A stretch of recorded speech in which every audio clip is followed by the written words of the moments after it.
I'm here to stand on my soapbox and proclaim that to the world. On this show. This is the hottest show on the planet right now. What's the debate? Ain't no debate.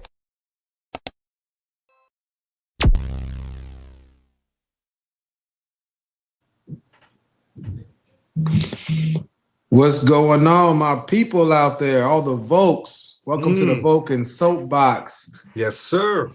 Where we go over different videos and questions, and we break them down. We go beneath the surface. No small talk on this platform, so that if that's what you're looking for, you came to the wrong spot.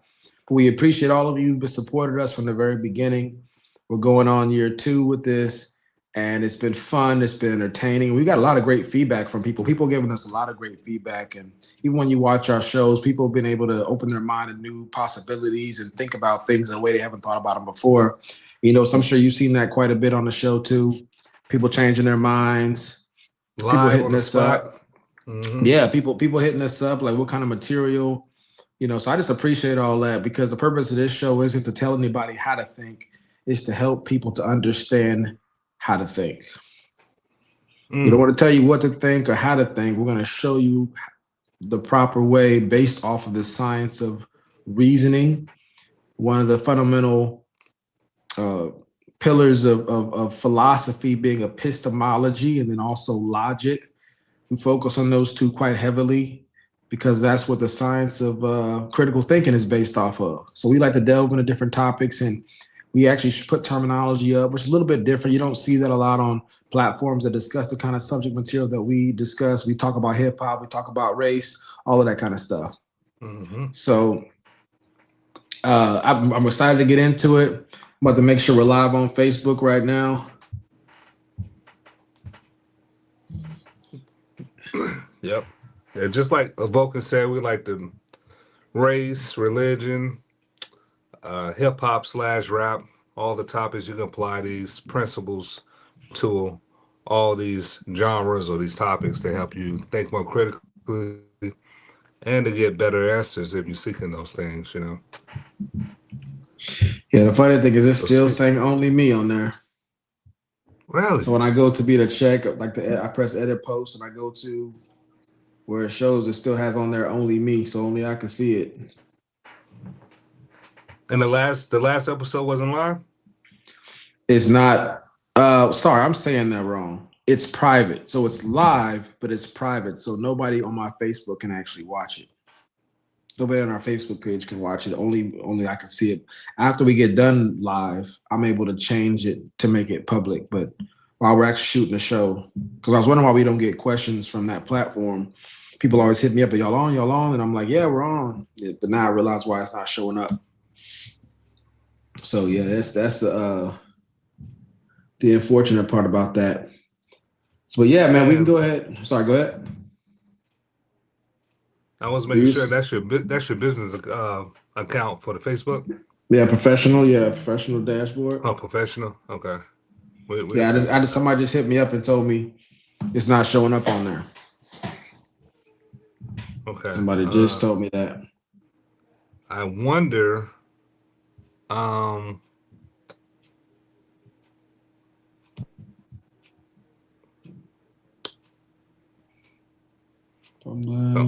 looking it up.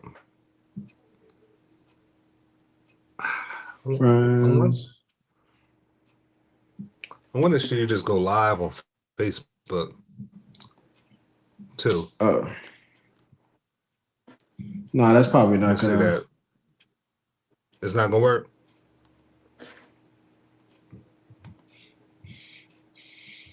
Yeah, it's an odd situation, my man. I don't know why. You know what though? I think. Hold on, let me see something.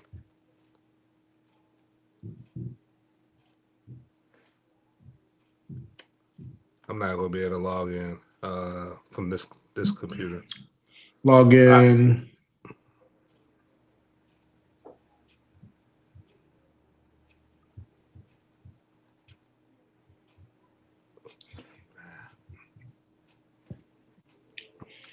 But yeah, I don't want to play with it too long like I did last time. Pause. But yeah, I'm gonna figure that out because I know that the StreamYard made some changes for the professional pages, because we got the Vulcan Soapbox professional page, and they made some adjustments that you can't do the same things as far as going live as people that got regular personal pages. We'll figure that out. The streams don't want to go live. Schedule Yeah, live but stream. let's not go ahead. Go the studio. Let me see. I'm gonna try one more thing, and if not, we can just.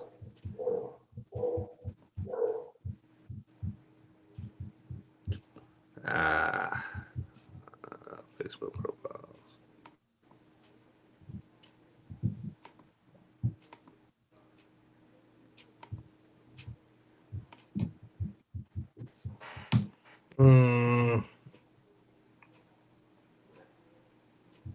Ow. Let me see if I can pause the stream.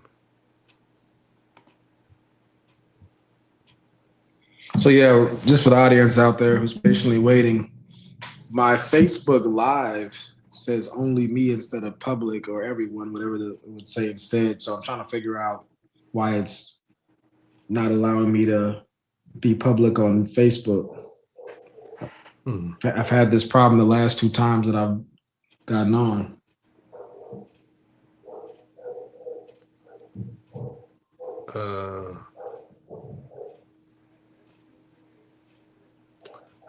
Yeah, I figured this out.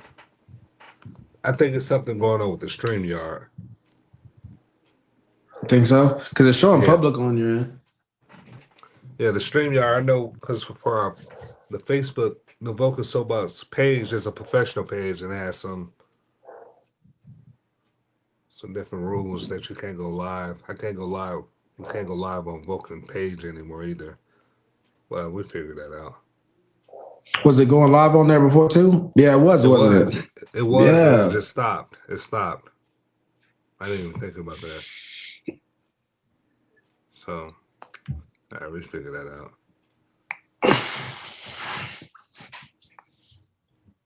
All right, let's get right into it, my man. Can you read what the cup says? Probably not. Oh, yeah, you had that a few times. If you could handle my undivided attention. Yeah, I remember that one. Yeah. You need to go ahead and make that a shirt.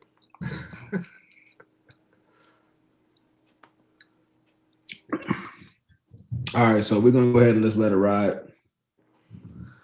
All right, let's get right into it. I just want to know, when was America great for us Black people? Right now? Oh, I just wanted to know, where are you from? Texas. From America, right? Yeah. I just want to know, when was America great for us Black people? Right now? Oh, Tell you it's great right now? Really? Yeah. It ain't great for you?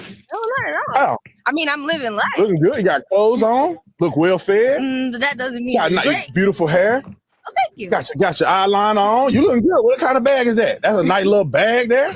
You look good. America look good for you. If you were eating out of trash can, I'll tell you something different. America's a great place. I don't understand how we are not acknowledging that. It's great. Look at all these different people out here. Men, women, Black, white. You will never see this much diversity anywhere else. It's the greatest place on earth. Everybody can be here and enjoy one another, disagree with each other. We have the freedom of speech, freedom to keep and bear arms. We don't have to worry about the government interfering in our lives for the most part. It's the greatest country ever. And if we don't start acknowledging that, we're going to screw up something good. I just wanted to know, where are you from? Texas. From America. All right. Yeah, what you think about that? You got anything you want to say about that starting out? Yeah, we what's his name? Officer. I've seen this guy on social media numerous times. I can't. Officer Tatum. Officer Tatum, yeah. Yeah, Officer Tatum. If you go off just what great means, above average, the regular definition term, above average or normal, you could say as far as the definition term, America is greater than. Well, I would say great probably would be higher than good, and good would probably be above average. Yeah, it's definitely above average. So good would be above average, so great would be above good if we're just using like colloquial metrics. So yeah. So I think when it comes to these kind of conversations, some of the biggest things is what are you comparing it to? Anytime we're having a conversation, and I get it, in our society, we want to speak loosely. Nobody wants to get all technical with their wording and stuff like that, right? But when you're comparing anything, what are you comparing it to? And so I'm gonna kind of just break it into two different categories. We're either comparing something to the perfect version of it, or we're comparing something to other versions of itself, or it's competition, things that do similar things as it does, right? So let's say we're talking about, an NBA player like Paul George, or an NFL player like, Mahomes. You're comparing Mahomes to other quarterbacks, right? So when you talk about he's a great quarterback, you're not comparing him to the greatest idea of a quarterback you could possibly have. The greatest quarterback idea you can have would be a quarterback who never gets sacked, never has an interception, never gets tackled, makes the right play every single time, never overthrows it, never underthrows it, right? That's perfection. So if you compare Mahomes to perfection, then he's not going to look very good at all. If you compare Patrick Mahomes to other QBs, that's typically people that are understand how the sport works. They're going to compare it to that. All the other quarterbacks that have come before them, and even more thoughtful commentators are going to not even compare him to people that came too far behind him when the rules were different. They're typically going to try to compare him to people that have his same position or in the same epoch of time, so that they're able to get a good gauge of the rules that are going on. So everybody's being measured by similar metrics, right? And I think with a lot of this, the political commentary that you see by people on these kind of shows with Officer Tate, when they say, something is not good, or when was America great for us, as whatever kind of people it is, including being Black, they're thinking about all the flaws that go along with America. So there's America, the ideal, right? That's been written about, that people think about, that the target, the goal is, we're often marketed. It's often marketed to us that this version of America, and it falls short. The reality of it falls short. Every so often another scandal comes out. We see another Epstein file, or the Martin Luther King stuff gets, released, and we realize, man, the CIA is doing this, the FBI is doing this, or the local police force is doing that, or the Department of Education is doing, the other thing. So, and when you see all the different scandals and all the different negative things by government and even by the people, we typically don't look at ourselves. Typically, we're judging other situations. We don't look at ourselves and go, look at us as a reflection of the government. But some people might. I feel like I got are you seeing like a little line right here on my screen? Yeah. What is that? You're seeing it too? Yeah, that's the logo, the Vulcan, the words coming up. So when you do that, you can see you see it leaves. That's the Vulcan soapbox. No, I'm still seeing it. Yeah, but once you put it on the split screen, you're just gonna see just. Oh, okay. I don't remember seeing that before. But yeah, so what we got to be careful behind us, the Vulcan soapbox. That's the words up close. So we got to be mindful. Oh, sorry, go ahead. No, or the stars, the sunlight or whatever. Or the galaxy. But yeah. But go ahead. Yeah, so we just got to be mindful of the fact that, and matter of fact, I'll just go ahead and say the term. You have what's called the nirvana fallacy. The nirvana fallacy is whenever we think something is not good because it's not perfect.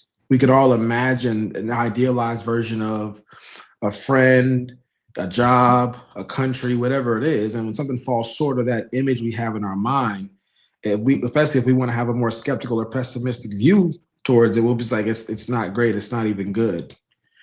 But the reality is a more accurate way and a more fruitful way of comparing America, as far as if it's great or not, is comparing it to other countries. And there's a bunch of countries out there. You're talking about hundreds of countries out there. And so is it better than average? Is it better than good? And by most metrics that you would see, poverty, literacy rates, liberty, things of that nature that are important to Americans, America is one of the top countries, even if you don't think it's the top country, or even you don't think it's like one of the close to the top country. You think it's 20 countries down from the top country, that's still going to be in the top categories of countries. Oh, you want to put it on the screen? Okay, okay. Go ahead. All right, comparing a realistic solution with the Well, so idealized Nirvana, world. yeah, so Nirvana fallacy, and then go into it. No, yeah, Nirvana fallacy, also known as perfect solution fallacy, perfectionist fallacy. Comparing a realistic solution with the idealized one and discounting or even dismissing the realistic solution as a result of comparing to the perfect world or impossible standard, ignoring the fact that improvements are often good enough reasons. You want to give your own example Well, for, no need. No, I think I already gave an example. yeah, But yeah, so going back, so I think we covered this one pretty well. But just yeah, whenever he's talking to that lady, he's just showing her all the benefits that she has. And obviously that is yeah, not to dismiss the disadvantage that may be alongside that for race, for yeah. height, for income, all other kind of things that go along with that. But it is to say his point, and it could be one of those things. This could be a pessimist and an optimist point. I'm sure all of us have had friends who are maybe more pessimistic than us or more optimistic than we are, looking at the same glass of water, and one saying it's half full and one saying it's half empty.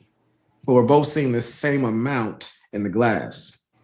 Mm. And so sometimes it's that kind of a conversation. And I think that's important because people will incriminate others for having a different view of the same situation. And it's because maybe we have different levels of appreciation for what we have available to us.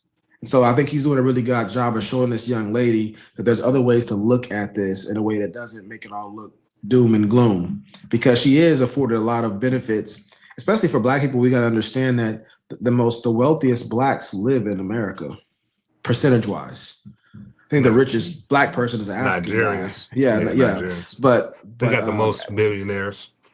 yeah, but Nigeria. percentage wise, they have also a lot more poverty. And so you know the wealthiest Black people on earth is here in America. So we got to understand that as well. So even though we may look at it and go, man, this place over here is not good. We're not valued. People don't see us as humans at times. You know, our needs aren't being met. We've been, you know, ridiculously underserved historically and stuff like that. Not to mention all the chattel slavery and stuff that went along with the historical context. That's one way. But then there's Blacks that are outside of here that go, I want to go over there. Yeah. And if you know where I live, you know that I'm dealing with people from all different parts of the world that are Black that are trying to get over here. So from our vantage point, we're going, this place could be better. They're looking at it going like, that looks like a place of opportunity. Let me get over there. Whatever I got to do to get over there. So, and I think all of that needs to be a part of the conversation. The pessimists, the skeptics, the realists, the optimists, and we should look at it from all the different angles. Yeah, and you see that with the wealthy, the Blacks in America that's wealthy. I would wonder. I was wondering. I'm like, all right, if you got that kind of money, what's some better places to go if you have abundance of wealth and resources when you move to another country? You don't see that typically with Black Americans that have a lot of wealth. They actually just stay here. When they travel the world, they still come back to America. So, what about somebody that says, I know somebody that moved out when they got their money? yeah, that's the uh, yeah, that's the experience or just the person they know. But overall, overall consensus, all the NBA players, because a lot of the wealth in America come from for Blacks is entertainment. A lot of the wealth, and these folks travel the world, and they come right back. So yeah, that's. But I mean, I guess the great thing dealing with the context, I see what the young lady is coming from, because you can't deny the fact that what happened in the past with Black Americans dealing with chattel slavery and Jim Crow. So I could see having a cognitive bias entering this conversation, like, when was it great for us? Besides what Officer Tatum, can you name any other things that's great for Black Americans now, modern day, or even in the past? Because she said, when was it great? Yeah, I don't know if you're able to check your Facebook. I just tagged you, and I'm wondering All if right. tag can supersede it being only me. I doubt it though. Let me see. But I don't know if you want to go ahead and put the next video up, and while we're listening to that, you want to check it out, or you want to just check it out now? Yeah, I want to ask if you had a hold on.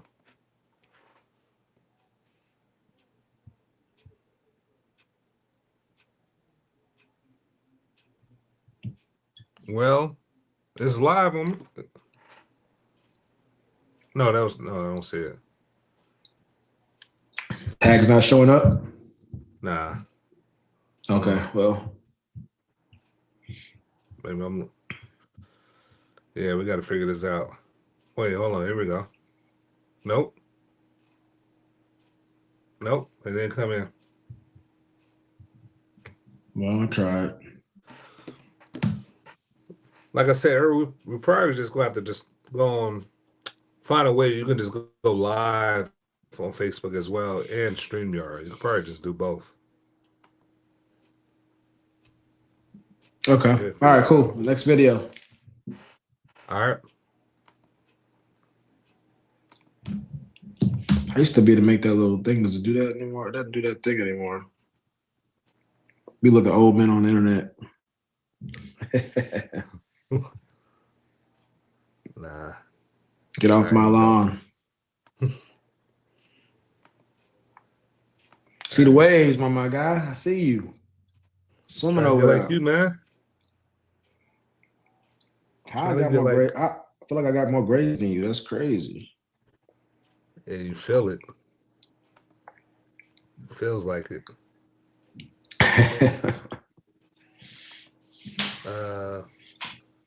Oh man, let me just.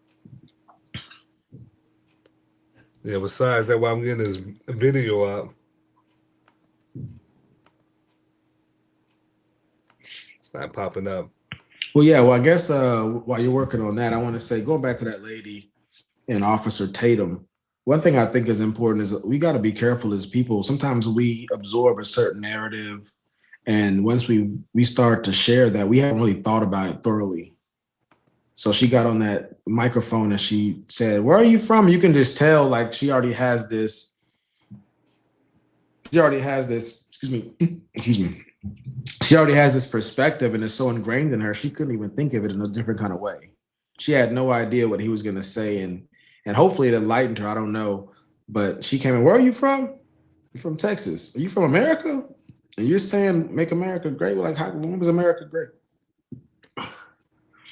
And she had never even thought of it from that perspective. And I think that's part of the purpose of this show, is to help people to expand their mind and think about things from other vantage points. Put yourself in other people's shoes.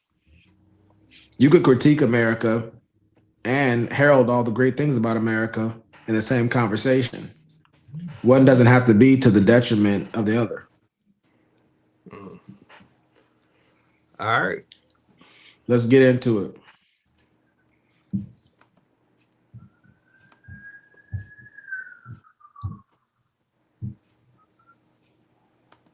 All right, here we go. No audio. Oh man. Dude, let me ask y'all this before when it comes to religion and faith and belief, everybody is a narcissist. Everybody believes that they're true. Dude, let me ask y'all this before we get to that point. Stick a pin in that. Let me ask you this. Have you ever heard of a concrete truth or absolute truth? Right. Yeah. You know what that is? Yeah. This is something that can't be debated, disputed, or argued against.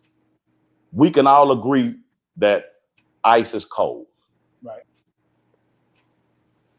That anywhere on earth, you could be in the middle of a desert, but if you bring water to what we understand to be 0 degrees Celsius, it's gonna freeze. Oh. Can't argue against that. That's anywhere on earth. We can all agree that fire is hot. Definitely can agree.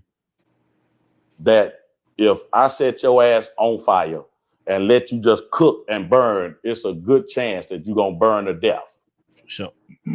That anywhere on earth, in the Antarctica, if you put fire to water at what we understand to be 100 degrees Celsius, that water is gonna boil. For sure. Gonna come to a boil. You can't dispute it. You got a car that runs on petroleum, gasoline.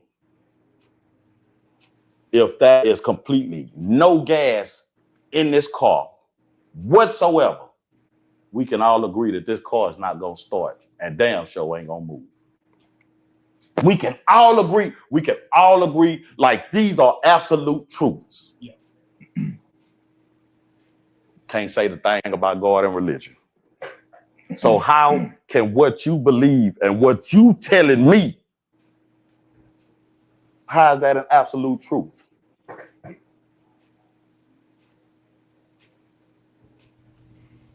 All right. All right. Thoughts? Oh, I just realized I was on mute the whole time.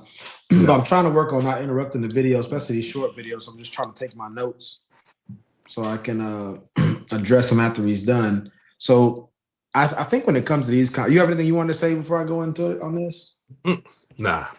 So when it comes to these kind of conversations, he goes, everybody's a narcissist about religion. I get what he's saying. I think there is some narcissism in it, but I think I would define the narcissism and the narcissism in religious and or spiritual conversations, even philosophical conversations, a little bit differently than most people. Most people, when they hear that people believe what they think is true is absolutely true, they go, that's a narcissist. How can you say when there's so many different beliefs out there that yours is the true one? Now, that's a fallacious way of looking at it. Just because there's a bunch of different versions doesn't mean that you're wrong for standing on a particular truth. Again, that would be like, there's a car crash that happens and the cop goes to the scene of the crime and interviews people that are there. Sorry, the scene of the crash and interviews people that are there, and he gets slightly different variations of what happened.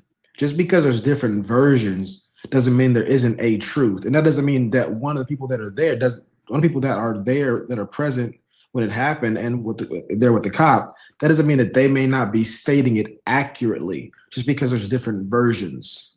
So imagine that cop goes, since there's, okay, who knows what really happened? And there's 6 people there, right? And those 6 people say, I know what happens. And he interviews them all individually. And they all have slightly varying stories, right? Mm-hmm. And then when he brings them all back together, he's like, okay, look, y'all, I've been able to listen to all of y'all. Y'all are all narcissists. Why?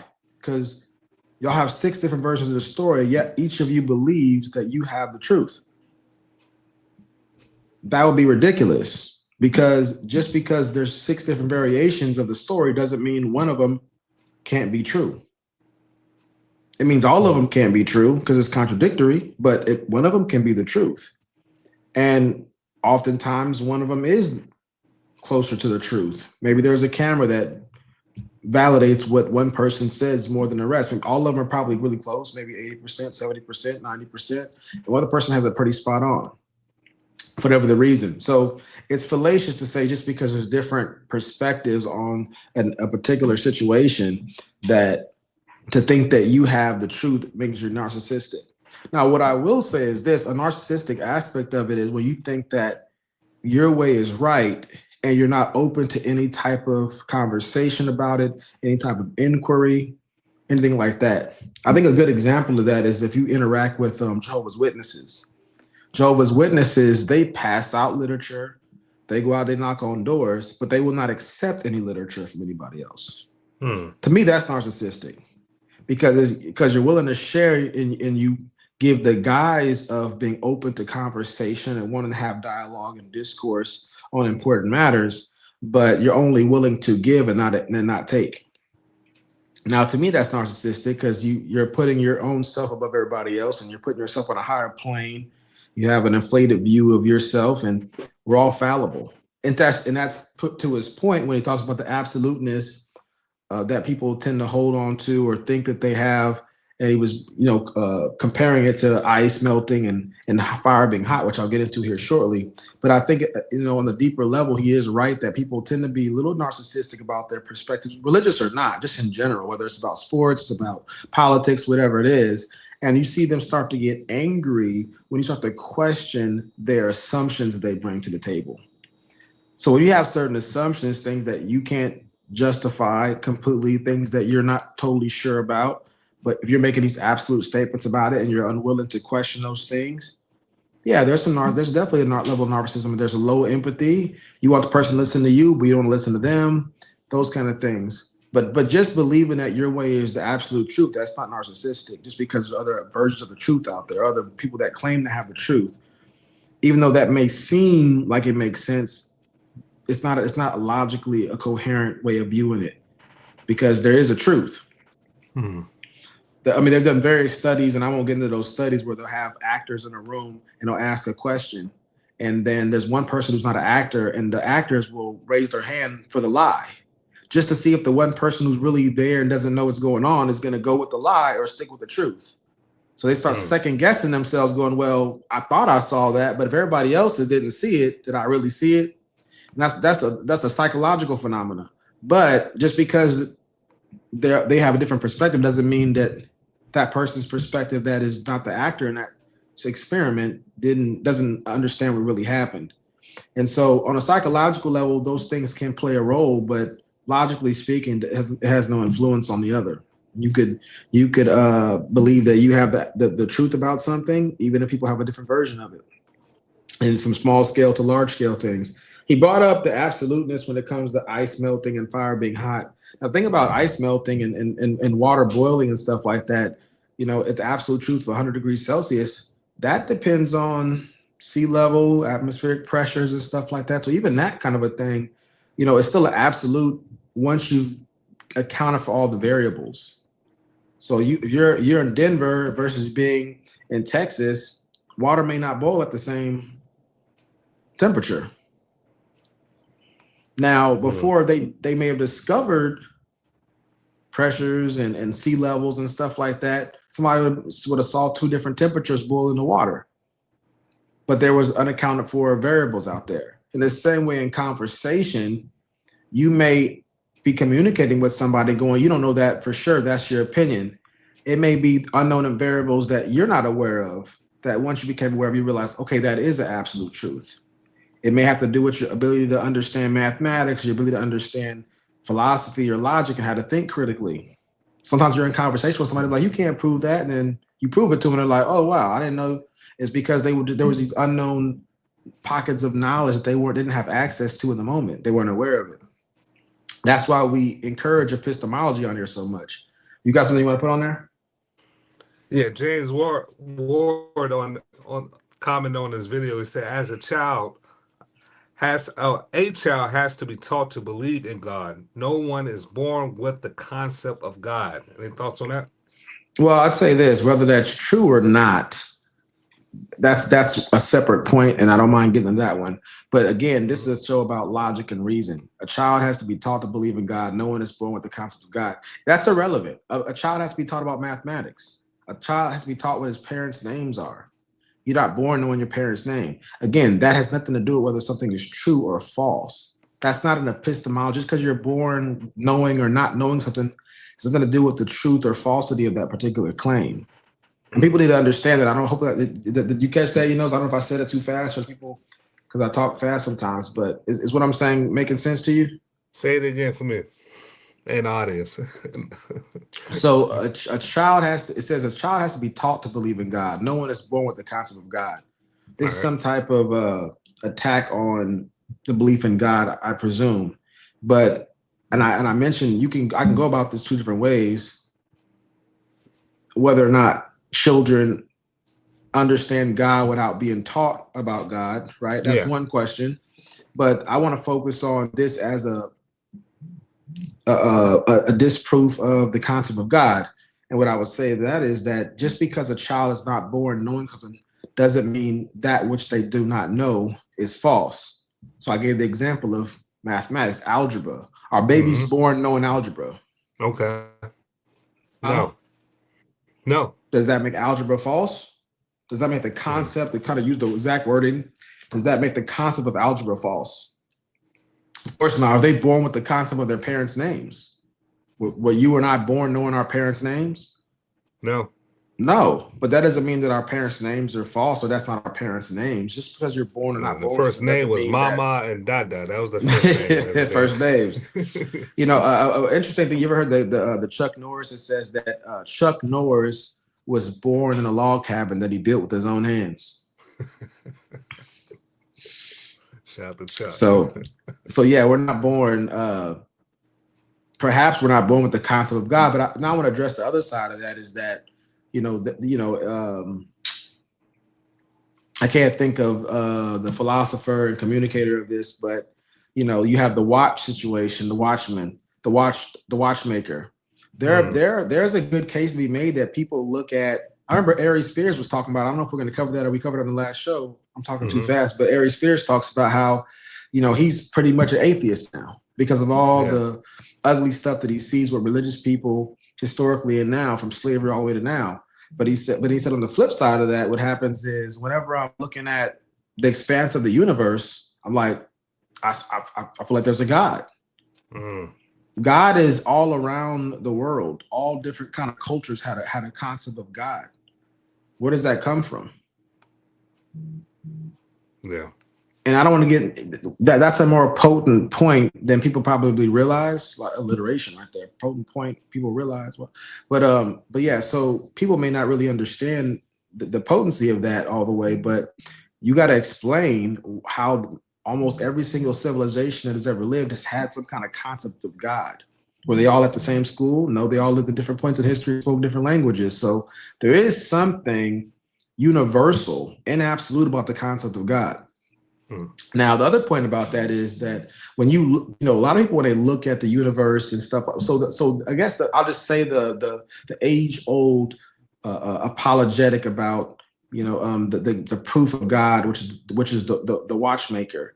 If you were to walk through a beach and obviously you're seeing some sand, you're seeing the tides come in and out, and then you saw a watch on the ground, you wouldn't think like, oh wow.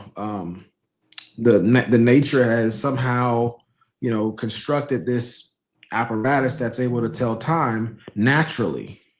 Nobody would think that. They would be like, somebody designed this.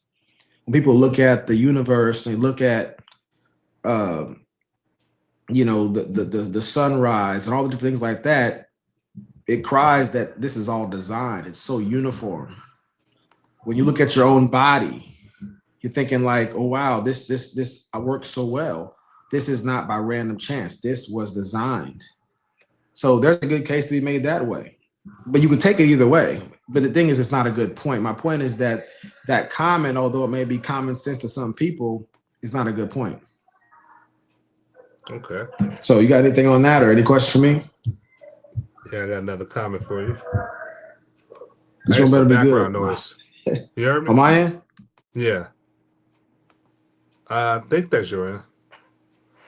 All right. So Alexander Jones says religious people want to have an answer to everything and put the blame, good or bad, to something else besides themselves. I personally am okay with saying I have no clue with what's going to happen to me when I die.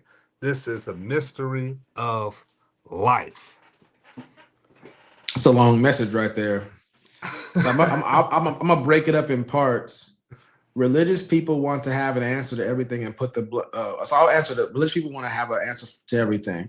That's not a religious people thing. That's a people thing. And not everybody's like that. There's some people that are religious people. Anybody who's been around religious people, there are some people that just think and know the bare minimum. Life's simple for them. They're not theologians. They're not interested in being theologians. They're not interested in studying the deep nuances of theological constructs. It's just not part of how they are. Now, there are people that are more learned, people that are more erudite, people that really enjoy the expanse of science and all the different sciences, from the natural science to the soft sciences to theology, which is, some would call the queen of the sciences. So I think that's more of a personality thing than anything else. That's not particularly religious. I'm the kind of person who likes to figure out the answer to everything, and I'm a weirdo in that way. And people point it out to me all the time. And there's pros and cons to being like that. So that's not a religious thing in and of itself.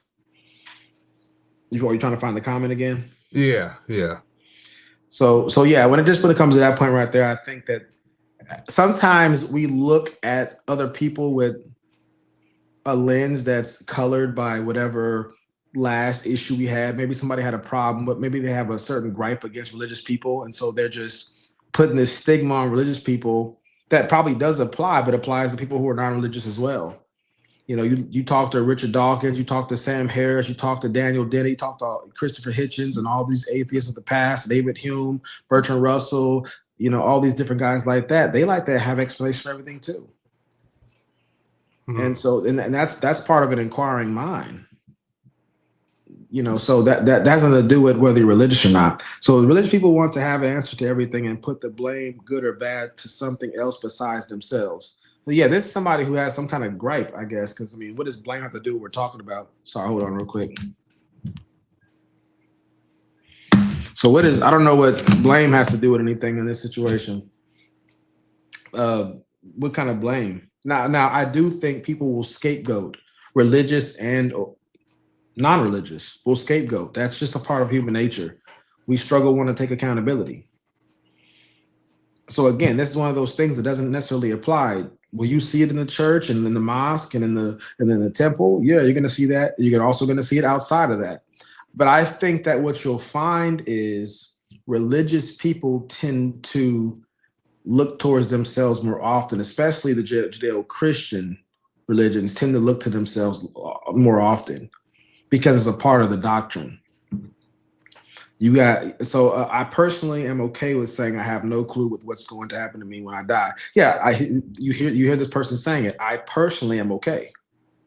Yeah, some people are personally okay with saying that. Some people are actively trying to find a solution. You have neuroscientists who are hooking up brains when they die and when they're no longer here, and seeing how what happens. You know, there's all kind of science out on that. There's people written books on it. I think there was one person who was a neurosurgeon or neuroscientist or whatever it is, and they happened to pass away while they were hooked up, and then they wrote a book about their situation and how it impacted them. People, what's wrong with curiosity? And it's funny because it's oftentimes the religious people are being accused of the ones that are in the way of science and not being curious enough. This person's saying that religious people have the answer for everything. So you can't win, one way or the other. And it's religious people's fascination with having to have answers what led to the scientific revolution. Pascal, Copernicus, Galileo, Isaac Newton.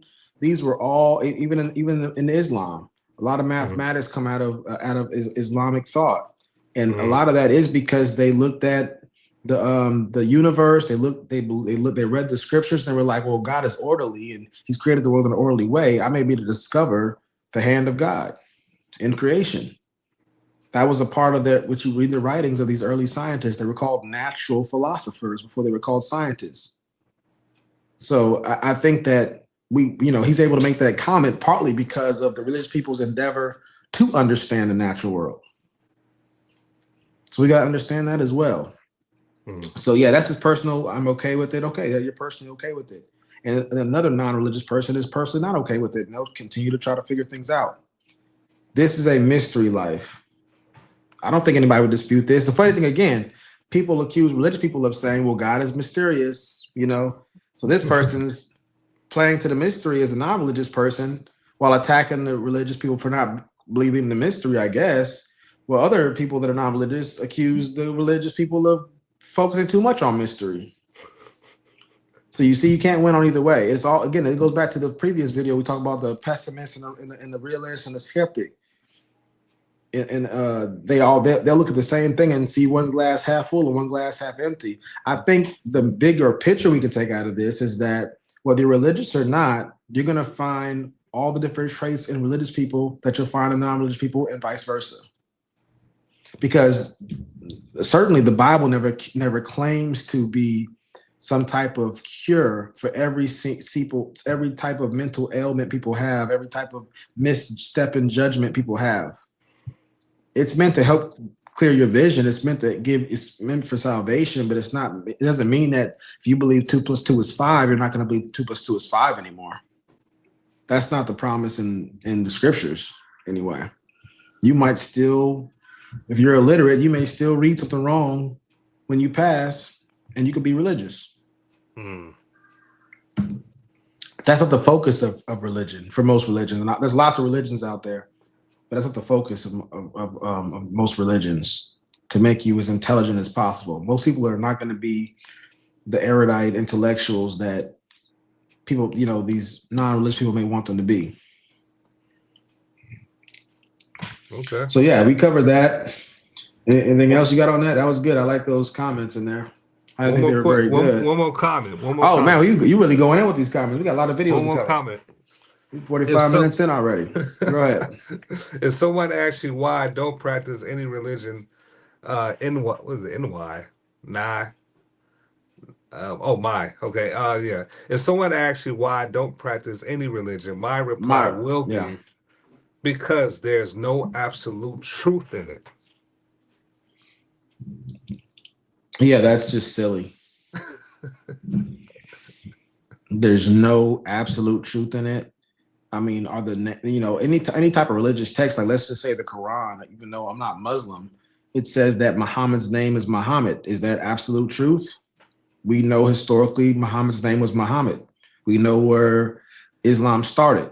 We know his wife's name. That's all absolute truths. So anybody saying there's no absolute truth in it is just purposely distorting what absolute truth means, or they just don't care enough about the truth to have integrity about it. There's plenty of absolute truths in religion. And I'm just picking things that are easy to pick because I don't want to spend much more time on this topic. We can get into more philosophical concepts of religion that are absolute truths. I mean, just the fact that absolute truth exists is a very Judeo-Christian perspective. Not all religions believe in absolute truth.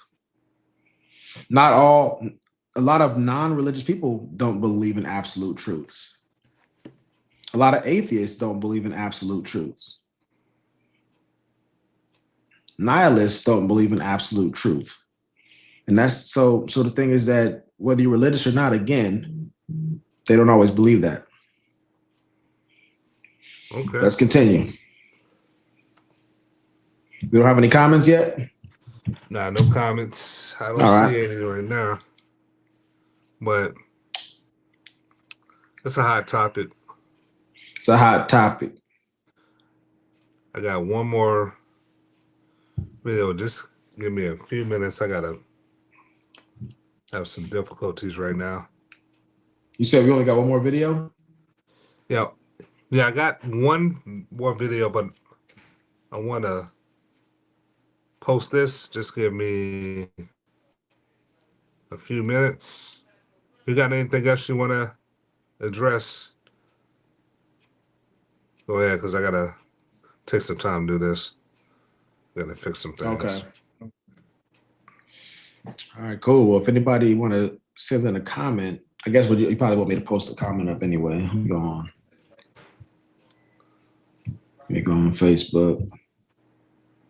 I think we should be good now.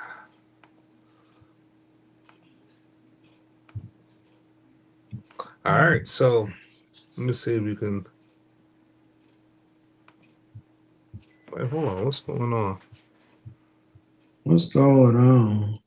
Yeah, what's going on? That's not right.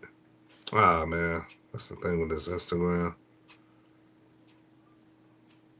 All right, here we go.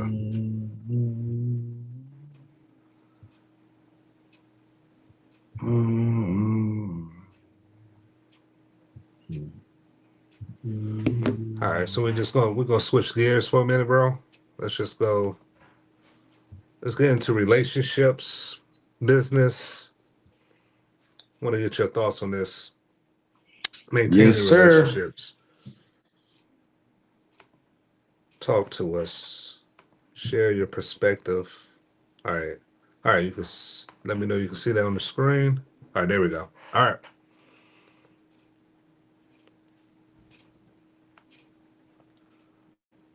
All right, you can see that? Yeah. All right, in 1938, a Harvard professor began tracking 722 men, half from Harvard, half from Boston's poorest neighborhoods. For more than 75 years, he watched these men live, age, and die. Dr. George, wait, hold on. Why is it not showing up? Can you see that? I can see it. All right, I can. Okay. My laptop is that. All right, so well, Dr. George Wildeboff has become. All right, so what is this? Oh, it led to become known as the what is this? The Harvard Grant Study. He followed men from Harvard to Boston's poorest neighborhoods. The cost over 20 million.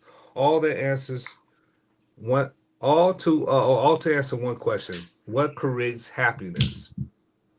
Researchers the researchers were hunting the clues to a good life. They measured everything: blood tests, brain scans, career success, even how these men handle disease and disappointments. Their discovery. It wasn't wealth that made men happy. It wasn't fame or achievement. It wasn't even good genes or high IQ. This is the single biggest predictor of happiness. Strong relationships. Nothing else came close. This finding, this finding stunned the scientific community. Harvard current study dicta- Harvard current study director said it plainly. The people happiest in the relationship at 50 were happiest at 80. Absolutely insane. Success, wealth, and cholesterol levels didn't matter. The numbers were shocking. Men who couldn't form close bonds died much earlier. Those with warm connections lived well into their 80s and 90s. Loneliness killed faster than cigarettes. What's more than money? What more than money? Make better friends. Men with more warm relationships earned 141,000 more at peak salary. High IQ gave almost no advantage compared to good connections. And another surprise: your personality and happiness level and change. Some who were miserable in their 20s became happy 80 years old. Others who started strong ended up miserable. You can change if you play the game correctly. But wait, there's more. Father relationships matter enormously. Men with warm bonds and their fathers reported less anxiety, more life enjoyment, higher satisfaction at 75. The most useful lesson: quality beats quantity. You bet. You don't need many friends. A few real connections give you more benefits than dozens of shallow ones.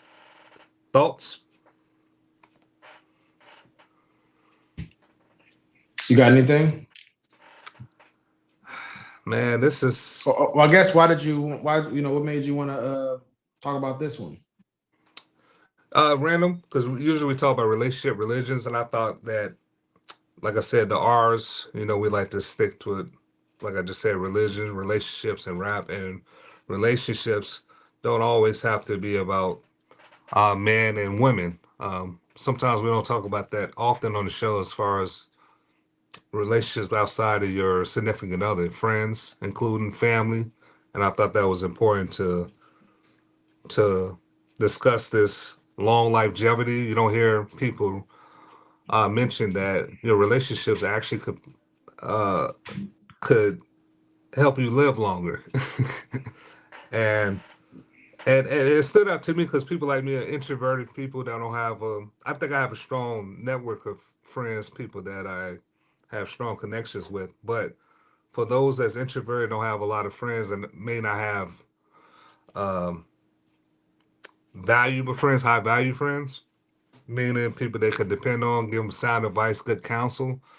Um, they should look into this to probably evaluate this and look into this more. So Yeah, I think you bring up a that really good point. I know I've seen studies that suggest that women as they get older, they have stronger relationships, and men as they get older, they lose their friendships.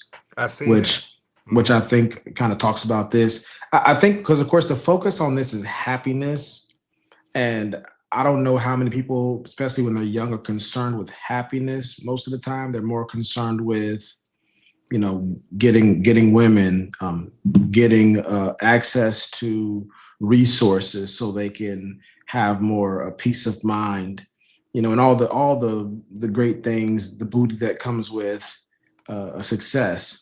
So I don't know if happiness is most people's goal, especially a lot of young men. Their goal is to. I know for myself, I wasn't overly consumed with happiness when I was a young man. But I think for myself, I'm typically I do my best trying to be content in most situations. But I think for most people, I don't know if happiness is. I mean, obviously, you know, in the short term, we're doing things to make ourselves happy. We eat ice cream, we eat good food, tasting food. You know, we try to get jobs where we can make good money. Those give us momentary pleasures, and then we, you know, those are a little bit more savvy. They're saving money and they're getting investments. They're trying to secure their future so they can have some type of happiness or joy in the future. I do think this brings up a really good point. And it goes to a point that we've talked about a few times about hip hop.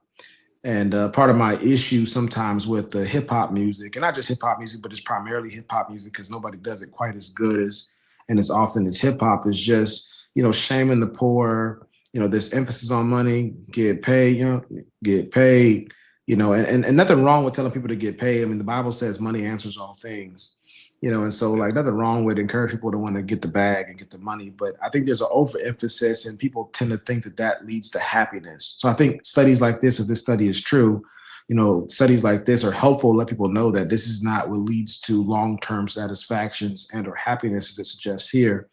And that you can have money and be miserable. You can be broke and be really happy. Now, I don't think that happiness should be a man's singular goal, but I do think that that's a goal that you would like to have and experience often enough.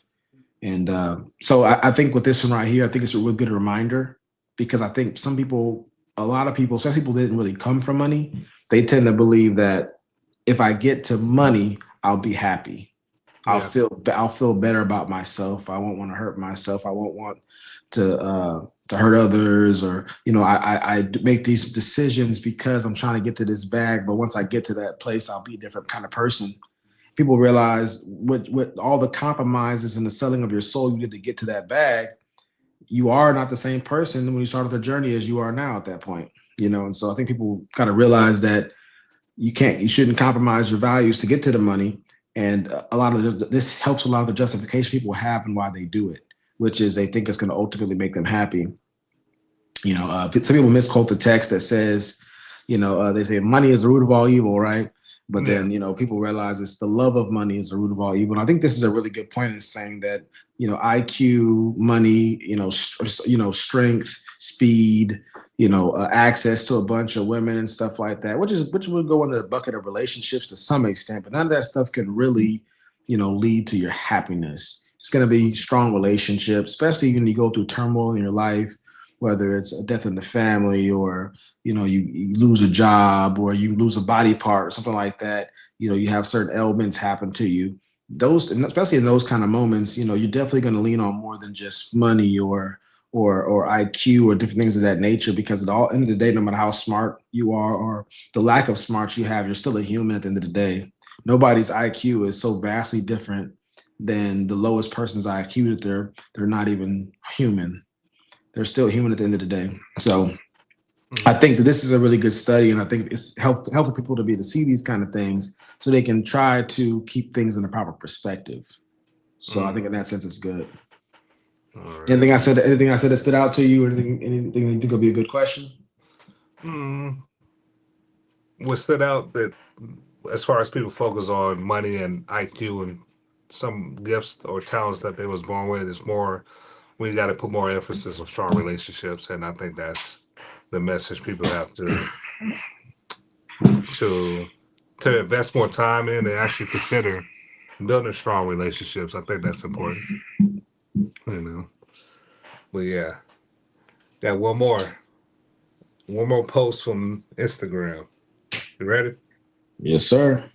All right, man. For the first time in U.S. history, there were more births among women 40 and older than among teenage moms. For the first time in U.S. history, more babies are born to women over the age of 40 than to teenage mothers. According to the 2023 data from the CDC, women in their 40s accounted for 4.1% of all births, slightly surpassing 4.0% more born to teens. This shift reflects two major trends. Teen birth rates have dropped dramatically due to the better access to contraception and education, while more women are choosing to have children later in life, supported by advances in fertility treatments and greater financial stability. It marks a historic turning point in how and when families are being built in America. Any thoughts? Yeah, I've got a couple of thoughts. Anything stand out to you before I get going?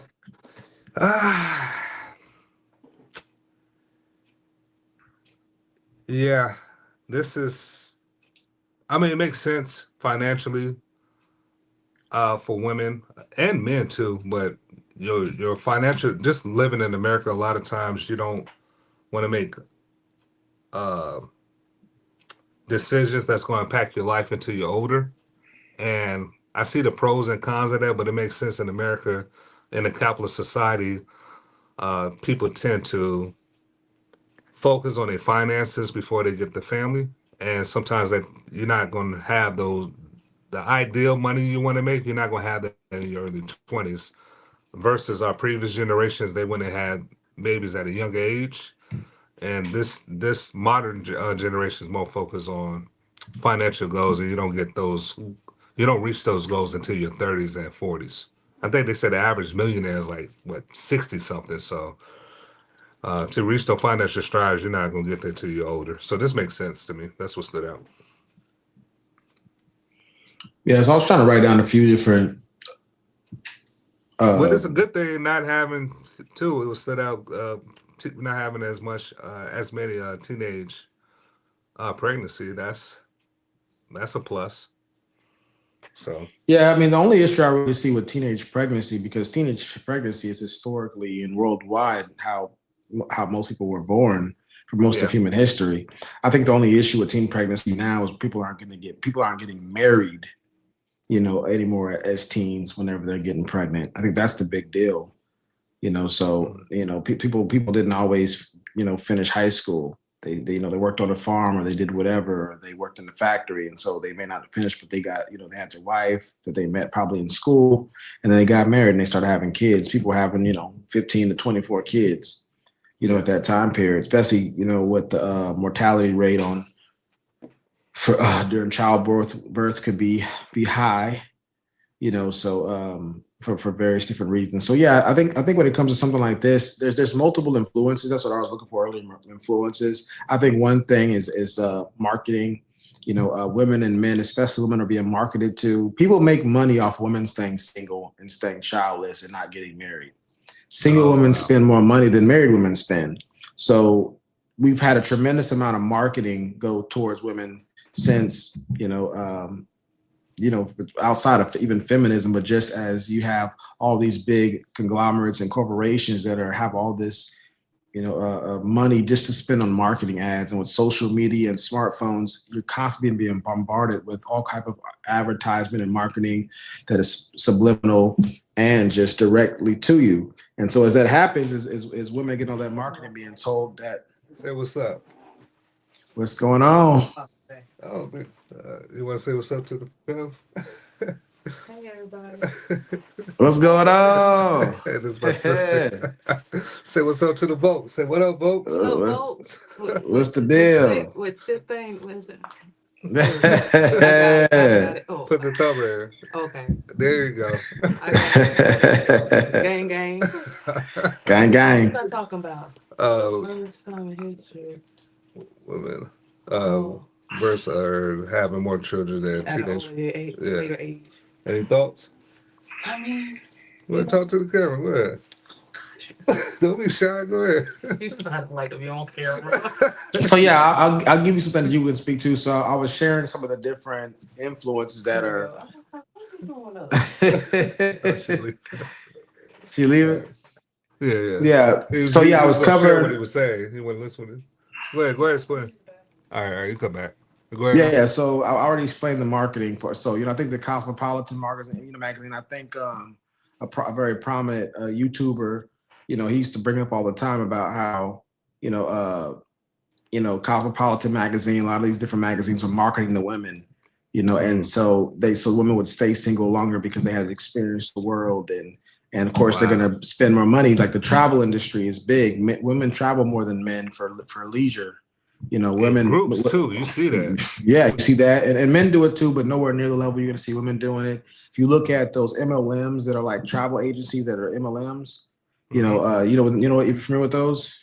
It's like so you'll see women. They'll become like what are those women who work in the airlines that they're not the pilot, but they work. They give you your food and stuff like that. Yeah, travel stewardess. Stewardess. And so people like that, they some of them will join these MLMs where they also, get you discounts on travel. So they get paid. They work under somebody else, and they recruit people to get involved in their program where they can travel and make money off of travel and get deals on traveling and stuff like that. And that's a very heavily women dominated industry, and so people make a lot of money off women staying single longer and investing more in their leisure and all that kind of good stuff. And whether you like it or you love it or you hate it, whatever the case may be, that's what we're living in. So part of the reason is because of that, the marketing that's taking place. It's easier once a woman gets with the man. Men are a lot more disagreeable, and so it's a little bit of a difference on how money gets spent and priorities change for both parties and stuff like that. So you can see them not spend as much money on those kind of things. So a lot of industries, if we went back to the old ways where women and men got married younger, a lot of industries would go out of business overnight because they thrive on women being single. So that's one of them is marketing career. A lot of times if you want to have a successful career, you can't take time off by having children and stuff like that, as it's currently constructed with most businesses. And so what happens is women want to have a successful career. They want to achieve, big things in their field of study. And that being the case, they prolong, child rearing and getting married, things of that nature in favor of, academic achievement and monetary achievement. And so that also leads to it. And part of it, things are expensive. Now the conversation about that is if women, didn't pursue that type of achievement and they went back into the home, men could get better quality jobs. The market would change. They have to, jobs would pay more because there'd be less people in the workforce. And so there's a debate about the influence of women in the workplace and stuff like that and the pros and cons that go along with that. But I would just say the bigger point is just with careers, when it comes to stuff like that, what happens is people are going to prolong that stuff so they can have successful careers. So especially women, because they have a certain timeline and with modern science and health and things of that nature, women are able to have healthy children at a later age than before. Women are born with the eggs that they're going to have children. And typically, I think after like 30, 35, whatever the case may be, they enter geriatric pregnancies, where the chances of birth defects and the chances of them not being able to have a successful child start to dwindle unless you have the finances to be able to do different types of artificial inseminations or surrogates and stuff like that. Then you come out of luck. And if you're out here in the dating world and you're dating women who are in their mid to late 30s and 40s and stuff like that, you hear them bringing that stuff up. That's on the dating apps. That's in a lot of the conversations. If you go to singles events, you'll hear women lamenting the fact that sometimes they spent too much time out there and then spend the time focusing on family. So that's part of the conversation. Also, just overall selfishness as Americans. Women and men now are like opting for just, hey, I just want to live the best life I can while I'm on this earth. I got goals I want to accomplish, and they're just pushing family out.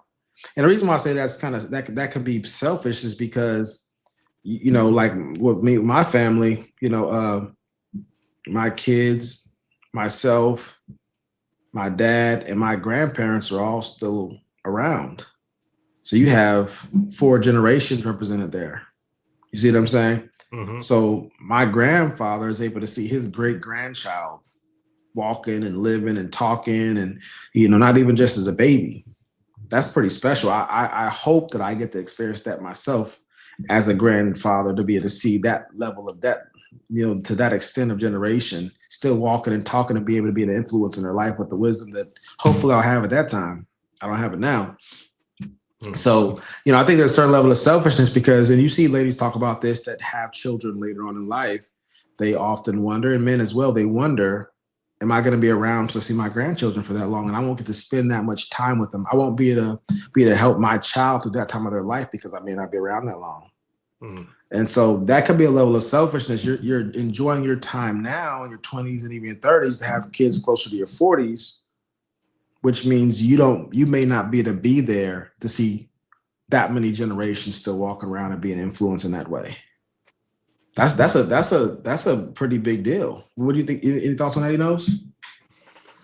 Yeah, that's my thoughts as far as not able to experience that that could be tough. And the older you get, I think that definitely could weigh on your mental.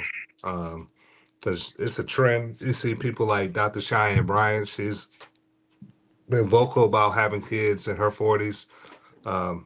She's still planning on having kids. So you see a lot of modern women or today's society, that's what they advocate, and actually encouraging women to wait until late 30s or 40s. So that's I think it's unfortunate because you're not able to experience certain things that a previous generation experienced. So yeah, and then also you see some countries are tackling this more head on, and they're like incentivizing couples to marry. Like I think Korea is one of the places, if I remember correctly, where they're saying, "Hey, we'll give you this money if y'all marry." That they're, because what's happening now, because people are prolonging or pushing out having children and starting families to 15, 20, 30 years after what our ancestors would have done 100 years ago. What's happening is that we can't replace our population. So there's a lot of vacant jobs. Yeah, well, that's why they go more to AI, because it's not that they are trying to push out the citizens. It's just that they don't have enough people to operate on. That's one of the reasons. You see that in China where they had to start using robots for doctors because they didn't have enough doctors. And so part of the reality is that when these industries are looking to fill positions, they've got to solve real world problems. What do we do if we don't have enough people in this field to be able to fill all those positions? Well, we got to get robots and AI to be able to do it. But that's not going to just cut into people's jobs that aren't there. It's going to cut into people's jobs who actually are there. And so that is a part of it as well. Automation and all those kind of things do displace a lot of people because of the fact that they're trying to solve problems and make sure they have enough manpower or power in general, whether it's from man or not, to be able to keep the business thriving. So I think you make a really good point with that. So that's something to think about. Obviously, it's been studies that grandparents have longer life expectancy. Was it longevity, or able to live longer when they do experience having, being grandparents too. So, they actually can help you live longer if you do have kids at a young age. You have grandkids and great grandkids. Actually, motivation to stay on, do all the necessary health regimens you have to do to stay on Earth longer. So absolutely right. All right, what we got next? All right, let's go into what's your sign. That's my next question. What's your zodiac sign? Vulcan. Since we got the stars in the background, you willing to share? Now I'm talking about. We'll get to the astrology. I can't play the video for the audience, but I'm gonna play the audio. Let's get Vulcan's perspective on this. See if this comes.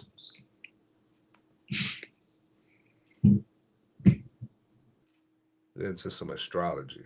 Here we go.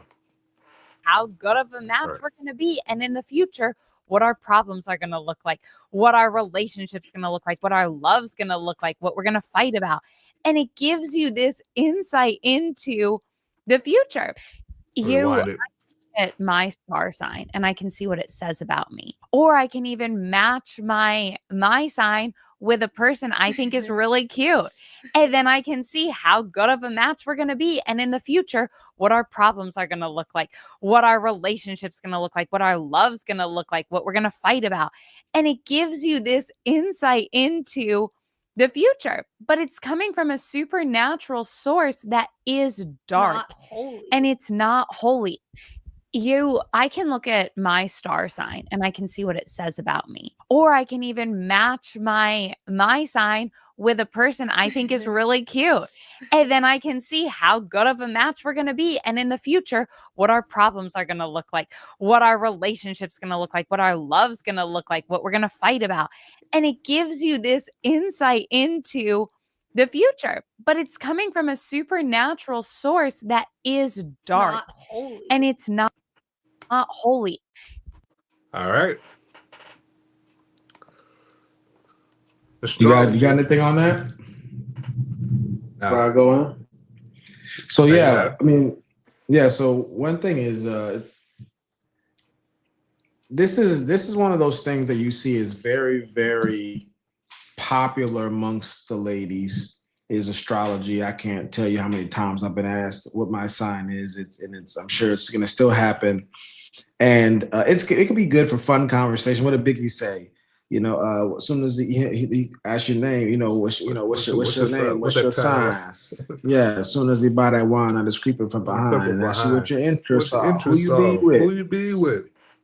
things that make you smile. Yeah, so I mean, we all know that when it comes to romance and coupling and stuff like that, the ladies are very much infatuated with astrology, and for most time, I mean, the zodiac and stuff and horoscope, people don't really care, and so what? It's we tend to think it's harmless. My concern with it, I know it's a kind of a pet peeve for me, just because of the fact that I don't think that it's altogether harmless. Probably for the reasons this lady said with the dark spirituality. But even before I get to that, I just think ultimately, if you're not going to get into the mystical part of it, which I'll cover here in a little bit, I just think it's like competing influences.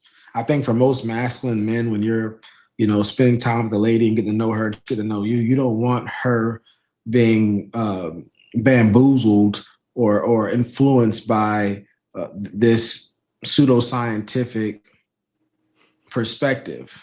It's archaic belief systems that I think most people believe that came from the Babylonians. Yeah. And so the reality is, not saying there's no truth to it at all, but there's way better epistemologies out there. And for the folks out there, what I mean by epistemology is the science of how do we know what we know.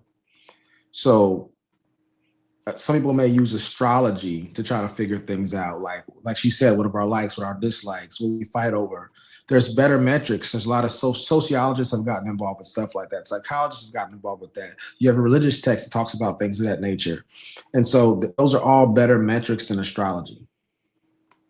Mm-hmm. We do various science. And the funny thing is, it doesn't matter how intelligent or how educated the people are that are invested in this thing, they can still succumb to this type of fable. There's been studies that suggest, and I don't say this to be mean, that suggest that people that are in astrology, it's a sign of low IQ and narcissism. And so I'm not saying everybody who's in astrology is low IQ.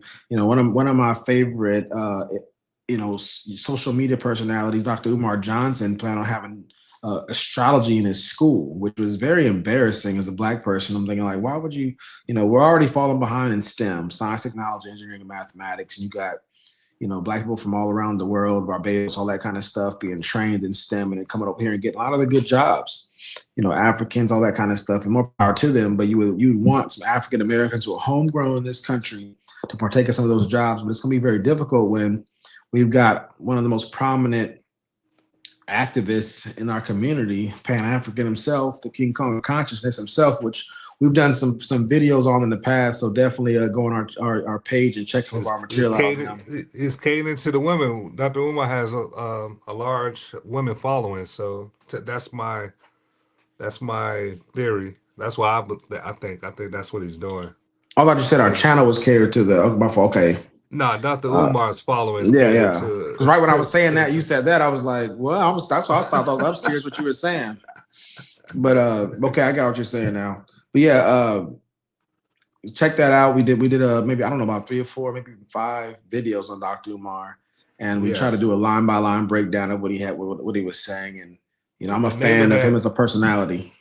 Yeah, and the name of that series is The Messiah Complex by Dr. Umar. So be sure to check that out. Yeah, it's kind of a play. It's called the Messiah Complex, but it's like the Messiah complexion, because he's into the Pan-African and the Black.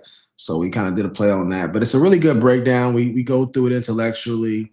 He brings a lot of good information. I've learned a tremendous amount from him. And I forget a lot of the stuff that he says because, we got to remember, like, when people cite a bunch of random facts, whether it's Black history or any type of facts, our brain's not going to remember most of that stuff because most of that stuff's not relevant to our everyday life. So, I think they said whatever you read, you remember 40% of it the next day. So I've always impressed and, by the information that he's able to disseminate, but most of that stuff's not going to stick too long because I don't use it every day. And that's the case for most people. But I've always been impressed by it, and he's a great orator. But he's used a lot of fallacious reasoning. And so we do a lot of breakdowns of some of the stuff that he says. Now, going back to so I covered, for a lot of men who are masculine, you're dating a lady and she's being influenced, by zodiac signs, and she said she could tell what you'll fight about. That gets difficult because what is happening is ends up being a self-fulfilling prophecy, unfortunately. If you got a lady that's thinking like, oh, he's this sign on that sign, so we're gonna fight about this, sometimes you end up creating those fights, or you end up seeing situations and you already are biased. It's, they call this confirmation bias, or it could be negative bias at times. You have a negative bias towards something because of what you read in a book, or you have confirmation bias where you're already looking to see it come to pass because it's what you were told was going to happen. So you see confirmations everywhere. So you got to be, I think for ladies, they got to be mindful of that. That's why I encourage women and men to both be Vulcans out there to think logically and critically, do peer review, set up test of falsifiability with your theories. And I get it. That's not attractive. It's not cool. So a lot of times what happens is people, do that stuff. And, women, I know times when I brought that stuff up to women, they're like, okay, this conversation is not fun anymore. So I get it. But if we're having fun, fine. But if you're really going around, I took the fun out. I party pooped. The dark source, there's a really good breakdown on a show called John Ankerberg Show. They bring on astrologers and they break down the different sciences of astrology, and they bring on theologians to discuss it. Like I said, sociologists have done studies on astrology and have said it's not true. Astronomers have done studies on astrology and proven it's not true through their field of study. And then also the Bible condemns it. And so that's when they say that this dark source, some astrologers believe the only way to do true astrology is through channeling spirits. And so from a Christian perspective, that would be channeling demonic spirits. So, and then most professional astrologers that make money off astrology, they'll tell you that a lot of the astrology you see on the internet and in the newspaper is called pop astrology. They don't consider it to be real astrology. So a lot of times people are looking on Facebook and reading little things here and there and think, oh, I'm doing astrology. Most astrologers, that professional astrologers, don't even consider that a real astrology. And they debate amongst themselves whether or not it's useful or not. It helps to popularize it, but also it gives false readings and gives people false impressions. So I think people just got to be careful with it. It's condemned in the Bible to use astrology. It's already been falsified by science. So I typically only hear women talk about astrology. You don't see a lot of men talk about it amongst themselves. I know men who are into astrology, but they don't really, I've only heard them really talk about it amongst women. They don't talk about it amongst the men. So, I've never been in a conversation with a bunch of guys and, playing ball or, whatever it is. Hey, what's your sign? So it's something about femininity that is drawn towards it. And I don't want to go into that too much detail right now, but I do think that's pretty fascinating. Not just astrology, but also crystal cells. Like an overwhelming majority of crystal cells are women. So there's something there, and I'm sure it's tied to femininity in some kind of way. My guess would be, and I said I wasn't going to go too deep into it, but my guess would just be that, you know, the feminine is more drawn to more abstract things, more mystical things. Men tend to be more drawn to more scalable things, more or defined rubric type things, quantifiable. And so for a masculine guy, and I think I covered this on one of our series called "Are You Spiritually Ugly? Are You Spiritually Attractive?" I think in that series we discussed it, is that a lot of masculine men, they're not gonna want their woman being influenced by these mystical forces, whether it's demonic, whether it's just them reading on some type of internet source that Pisces are like this and Geminis are like this. And so she's making decisions in a relationship, making judgments in relationships based off of what she's reading out there. Because, you know, generally men don't, then especially intelligent men don't respect that kind of stuff very much. Especially more learned men don't respect that stuff. And so, especially once you go outside of, you know, I'd probably venture to say that, you know, Black folks, especially the non-religious ones, may respect it the most if they're not really devout in their religion, which would say that that stuff's wrong.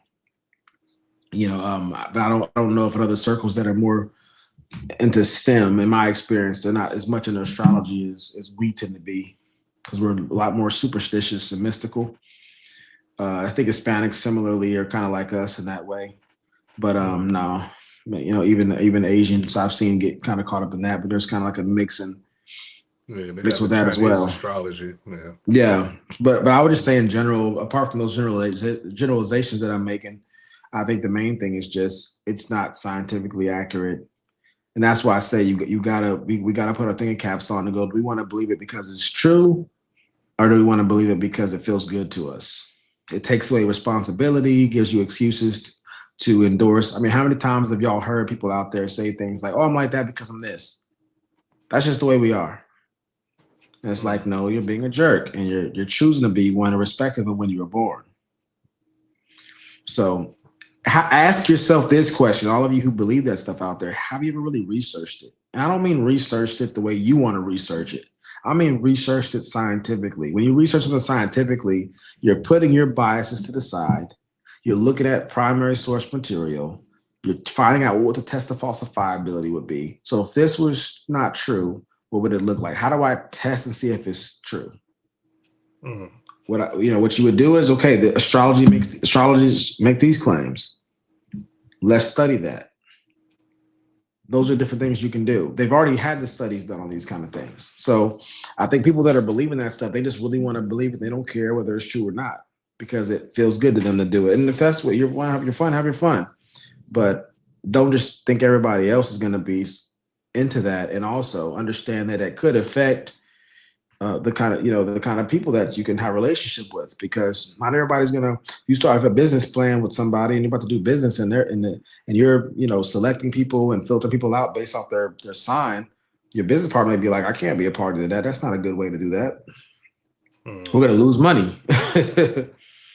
We need a more scalable rubric. We need a more consistent measurement than that, because you can't manage what you can't measure. So that's what I'll say about that point. All right. I'm sorry. I think we covered. I think we can go. I guess we got one more topic. I think we can, pick this back up. Not today. I mean, not tomorrow. Then next time we shoot, right? You hear me?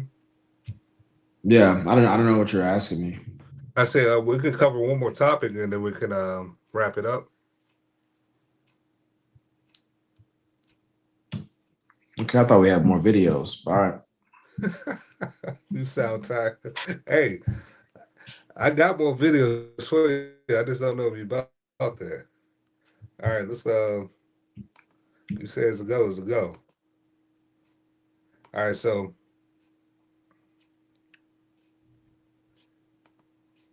get to some more relationships. All right, let's go. Oh, mute. Hold on, this one's hold on. Hold on, this Welcome one's in. What's 9 your name? minutes. This one's 9 minutes long. We about to play a 9-minute video. Yeah, that's the. Oh, you know what? I forgot about this video. No, I got one more right here. I sent you a couple. I didn't get a chance to Yeah. look at them that deeply, but Yeah, I got you. You're right. My bad. I got you. yeah, the only thing about a 9-minute video is we just do, play by play on it. I haven't seen that one. I don't know if it's how vulgar it is. To consider it. Is it possible when you get to the point of understanding the universe had to have a beginning? Is it possible?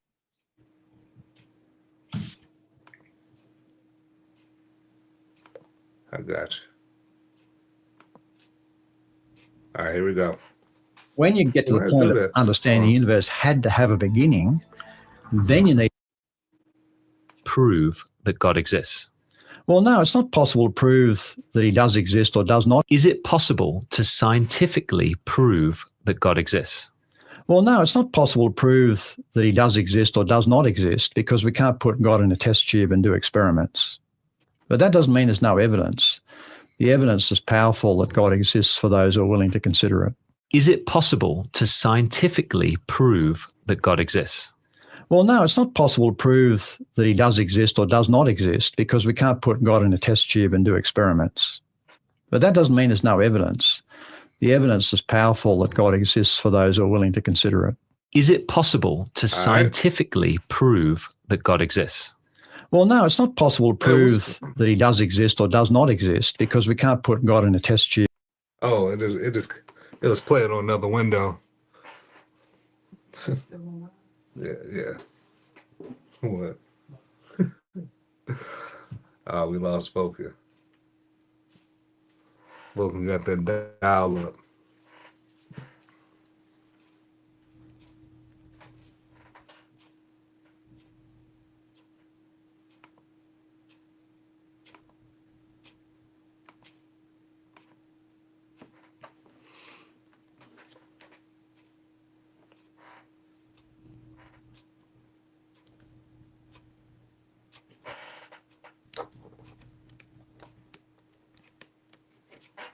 Back.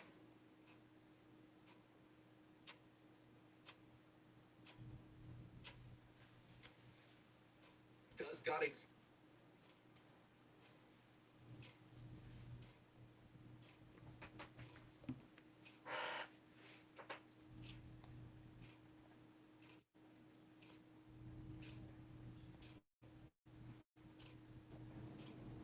There you go. Yeah, I got a call on my iPad and it knocked me out for some reason. Really? But so yeah, we can go. I heard part of it, but I didn't catch all of it. All right.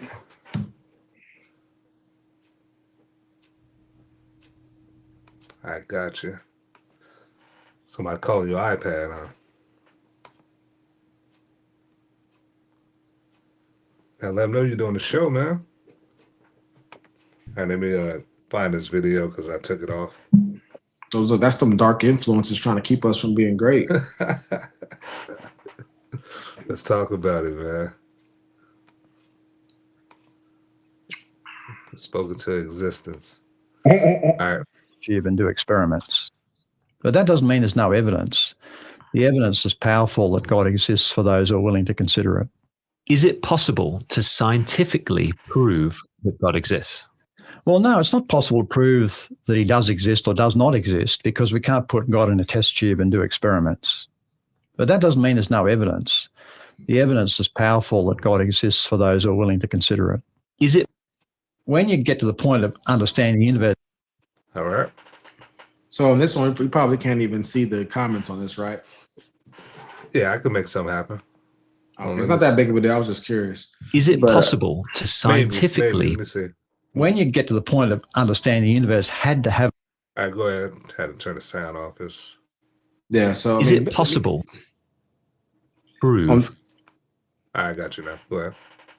Yeah, it's this one is a pretty common conversation and it's often asked. I think it's asked because people are misguided. And again, this is the purpose of this show. Everybody out there to hear this is that Epistemology is the study of how do we know what we know, right? And different epistemologies are for different types of questions and different types of inquiries. So if I'm trying to figure out how much does Enos weigh, I'm not going to break out a ruler. That's not going to tell me how much Enos weighs. If I'm trying to figure out how loud Enos can get, I'm not going to get out of the weight scale. That's going to be measured in decibels, right? And weight measured where we are is measured in pounds and things of that nature.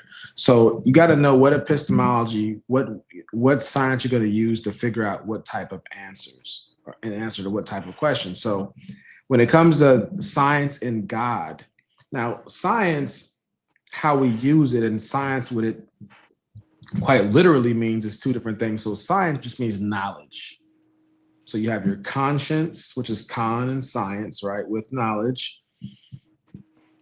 Excuse me. But people, when they say science, they're talking about the scientific method. They're talking about the study of the natural world. So when somebody says, can you prove God with science? That's like saying, can I prove that, Enos is my dad with mathematics? No, I cannot. It doesn't make mathematics false, and doesn't mean that Enos is or isn't my dad. It's the wrong epistemology for that type of question. And that's what the purpose of our show is. That's why we use terminology we put on the screen for you to be able to see at times without trying to drag the show down too much, because people don't always know which science they need to implement in a certain type of quest for answers.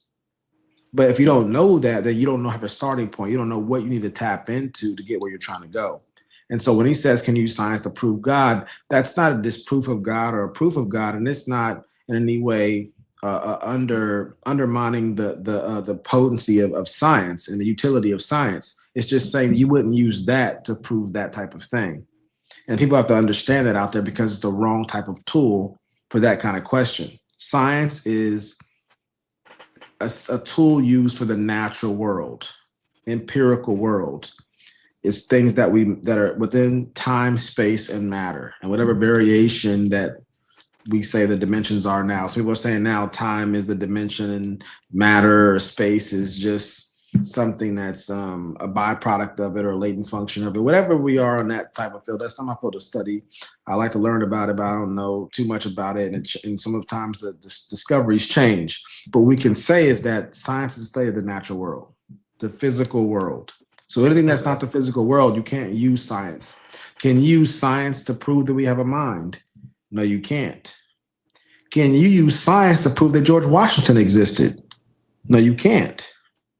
You'd have to use historical methods to prove that George Washington existed. So again, this type of question just shows that the person doesn't really have a firm understanding of what science you use to figure out what questions. So the broader understanding of science, again, is just knowledge. What type of knowledge would you use to be able to figure that out? That's more of a philosophical question about God. So you're not going to be using tangible things. Science deals with tangible things. How much water is in this cup? What's the boiling point for water? What type of microbes are inside of this in this part of the ocean? Those are things you would use science for. You're not going to use science to figure out, who'd win out of the 93 Bulls versus the Golden State Warriors in their undefeated season almost. You can't use science for that. So science is not meant, you can't, if you want to say, okay, you got two people that you do an art competition, you have all the kids in the class draw art. You can't use science to figure out who had the best art. It's not useful for that. Science is a very potent magisterium, but it's not meant to be all encompassing or to be able to solve every single problem in the world. You can't use science to see, if you should marry a certain woman or marry a certain man. You can't use science for that. You can't use science to figure out whether or not this person deserves to go to prison for 10 years or 5 years. That's the wrong type of metric. You can't use science for that. So that's what that question is all about. And you got anything he knows? So, all right, we can't use science. What do you use if we can't use science to prove the existence of God? I mean, I mean, you can. Yeah, that's my question. I'm just thinking. Why are you saying that we can't use those tools? What tools can we use? Well, anytime you're measuring things that are non-physical, you have to use non-physical tools. So one would be math, logic, philosophy, epistemology. These are different tools you would use to deal with the concept of God. And those are the tools we would use. Okay. Now, it depends on Okay, what question about God we're talking about, but that's a Hmm. philosophical thing. So you use the tools within philosophy to figure that stuff out. Okay. Primarily things like what, you'd figure out what epistemology for what type of question about God Mhm. you're trying to figure out. So typically people look at, when it comes to concepts of God, is they're looking for any kind of contradictions in the concept of God. Is there anything about the concept of God that is impossible? And there's been various philosophers and theologians and thinkers that have come up with different types of proof or disproofs for the concept. But Okay. yeah, so that's what you would use. You use more philosophical tools. You wouldn't use science. Because I wasn't sure if you answered that earlier. I was looking up some comments. If you did answer that, Yeah, I mentioned a little bit in the past. I just said that you would use philosophical tools, but I didn't go into detail about it. Okay. All right. I want to get your thoughts on some of these comments. Can you see that these people say there's, and you just answered it. These people say that there's evidence for God, but don't provide any.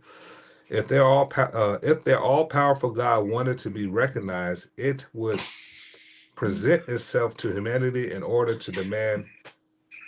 I don't even want to finish this.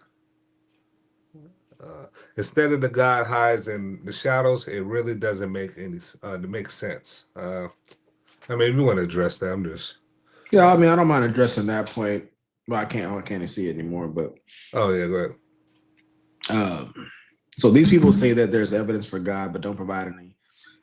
So, I mean, I don't know. This is a clip that I'm seeing, so I don't know if the guy provided any or not. I'm assuming in the context of the entire interview, he probably did. But, I mean, there's plenty of philosophers and theologians. I mean, John Lennox, Dr. William Lett Craig, Dr. James White, Alvin Plantinga. There's so many guys out there. That's just within recent time. There's plenty of people. Pascal, you got all kind of different. Pascal, I think his name is more so. Louis Pasteur. I can't pronounce his last name or whatever. I think he's like French or something. But there's been, just a plethora of thinkers before us that have given lots of evidence and proofs for the existence of God. Now, some people may not look that stuff up or Google those kind of things, but it's very readily available.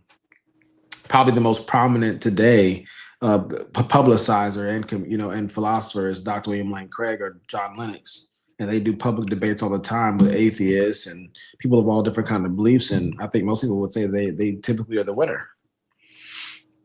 So that part's not true. Now, if you're talking about a common everyday person on the street providing evidence of God, yeah, that doesn't happen too often because most people they're too busy with what they got going on and they don't have a great enough interest in it to sit there and learn this stuff, because this stuff is not always easy when you're dealing with philosophical truths, ontological truths, and epistemological truths. It's a lot more work. It's hard on the mind. Yeah, I remember you had a quote about. It's a lot harder than horoscopes. It's a lot harder than horoscopes. It's a lot harder than just I had this personal experience one time. So yeah, I mean, if you're trying to prove something to somebody else, it's going to be more difficult. So another part which says if there are proper God wanted to be recognized or present itself to humanity in order to demand our fealty, whatever that means. I think the reality of that is fealty. that. Sorry, go ahead. No, I'm just reading I heard you say fealty. Oh, go ahead. Oh, I didn't see that. Yeah, I think that's probably a mistype. Demand our reality. I don't know what it is. Reality. Yeah, I don't know. Maybe I just don't know what that word is.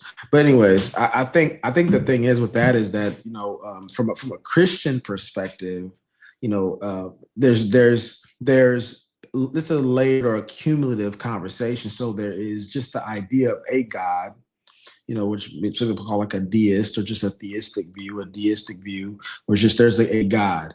Then there's a God that accepts prayer, and there's a God who's represented in the person of Jesus and the Trinity and the Bible and or the Quran or whatever it is. Now you have all that stuff going on. each one of those, the proof gets more complex and more specific. So it depends what we're talking about. I don't know what that person's comment is. We're just talking about this God. You know, why assume that God wants to reveal himself? Why assume that God would choose to reveal himself to you? There's a lot of assumptions latent in this person's mind, and it's coming out in their question. But there's no reason to really believe that that's the case.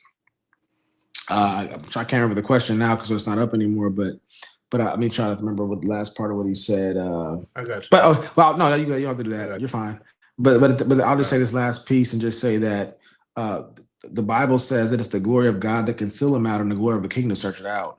So from the scriptural standpoint, some things are hidden, and those who really care to know will go find it out. Whether you're smart or dumb or average, whatever the case may be, you can figure it out, but it's not going to always be easy. But as far as just the idea of belief in a God, the Bible says, and a lot of people will say, just look at creation, look at your body. You realize this had to be made by some type of intelligent being. It's not just random. Things don't just put themselves together randomly in a way that's orderly. So that right there is, for most people, convincing enough historically throughout the world. Most people believe in God. What else we got? I don't know, pronounce this cunning gam. Anyway, I am convinced that even if God was to reveal himself to the world, people would still choose not to believe, even if they saw him with their own eyes and heard him with their ears. People saw Jesus, heard Jesus, touched Jesus, watched him heal the sick and raise the dead, watched him be crucified and saw him after he rose from the grave, and still chose not to believe.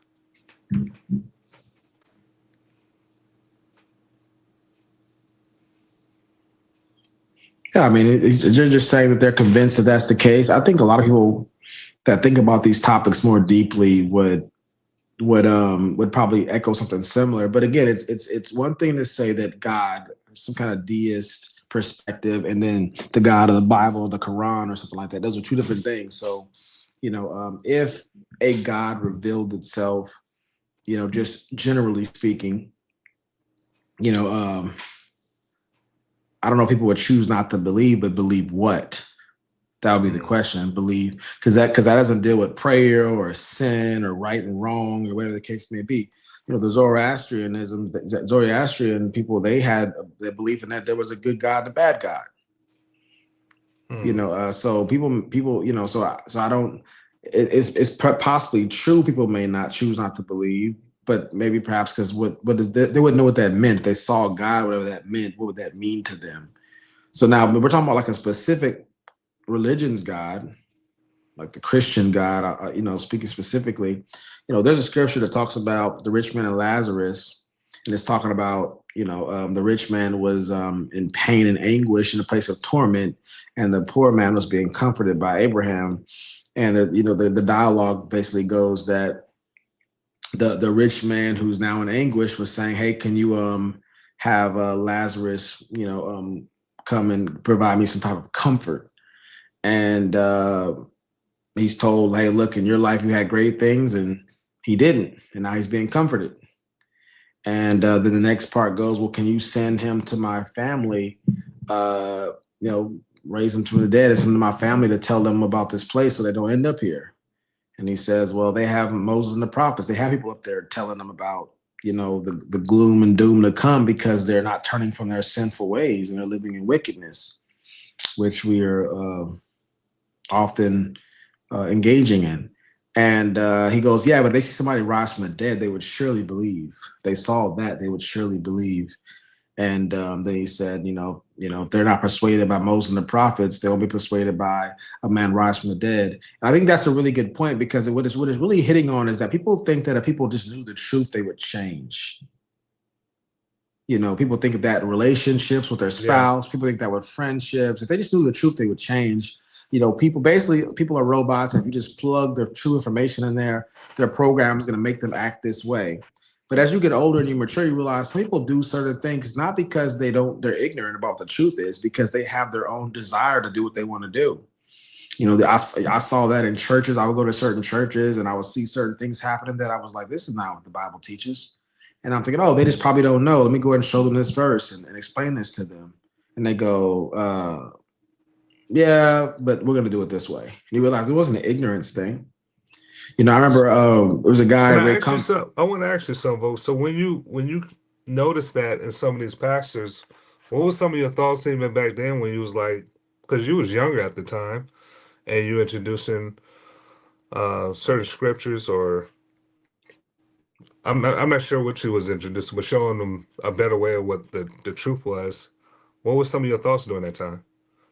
Seeing pastors, actually deny truth. Well, I mean, it just shows that there's like other people would do the same thing. I could be killing somebody in basketball, and then they could still think like, no, I'm better than you. Okay. Or they, people. I've had friends who are 5'6", 5'7", 300 pounds, thinking they could beat me and my friend when we were in our prime, or close to our prime, and it's like you don't even play sports like that, and you think you're gonna be at a. It was a good friend of mine who just was thinking like, how come y'all never invite me to go play basketball, these tournaments, and to go play ball? And I'm like, well, you don't really play like that. He's like, y'all ain't in the NBA. Y'all ain't no different than me. We all just regular dudes playing ball. His ego. And I told him, I said, but you got to just look at it. You're 5'7", almost 300 pounds. I'm almost 6 foot. The other friend, he's about 5'7" too, but he's like in really great shape. And I'm in really good shape. I'm still dunking at the time, dunking 360 and stuff like that. I'm like, why would you think you could beat me? What advantage would you have that would make this game competitive? You don't have more experience. You don't have more skill. You don't have more athletic ability. You don't play. You don't play. You're not more routinely doing this than I am in this season. You have no advantages. And he was like, I can beat you in my heart. And it's weird. So I told him, I said, hey, look, man, we'll go ahead and play. And he played like 3 of us, and he got beat. He didn't score a point against me at all. And I was like, this is not me trying to, just show how much greater I am than you. I'm just thinking you gotta use your common sense in these kind of things. You should have did the math before we even played, and known that you weren't gonna win. Now you didn't even score, which is what I told you was gonna happen. But bigger than that, you may not have guessed that you weren't gonna score, but you should have guessed it wasn't gonna be close. You see what I'm saying? And so that mindset with ego and lack of self-awareness and overinflation of a person's value and skill level, undervaluing other people's contribution and skill level, not being able to see reality for what it is, that's in everything, religion, non-religion, everything. So when I'm talking to somebody who's, a guy who's, maybe an average, maybe slightly above average reader, and he's reading the text and he's interpreting it correctly, and I'm looking at the grammar of it and the syntax of it and exegeting the text and stuff like that, and I'm recognizing I can see how maybe the average skilled observer may misinterpret this particular text, because I can see where that grammatical nuance there, and it can be a little troublesome for somebody. But this is what it really is, and then I can corroborate that with other commentaries that say the same thing and show that person, hey, look, not only did you misinterpret this, but my interpretation fits along with the other interpretation that you're saying. And you can see that if you look at the context of what you're saying, it didn't even fit the context, blah, blah, blah. And because it goes against what they've been teaching, you can see they don't go and start to address my points, which is what an intellectually honest person would do. When you hear the points, you would start to clash with the points, like that part's not true because of this, or you're misinterpreting that, or that doesn't mean this, it means this, which means they're interacting with my position and my arguments. What they would do is they'll appeal to a vision they had, or go, well, you're a young person to go into genetic or ad hominem type attacks. So you can see that they don't have anything in the conversation to give. Or sometimes they may say, hey, look, I'll get back to you, young brother, I'll get back to you on that. I never thought about that before. And you get back to him 2-3 weeks later, like, hey, you ever got back to me on this? And he was like, well, you know what, brother, I just left it to God. That's what we do here, whatever the case may be. And you realize, wow, they don't even care whether it's true or not at this point. They're saying they're just going to keep on tracking what they got going on. And then you realize, like, this is an integrity. This is a character issue here.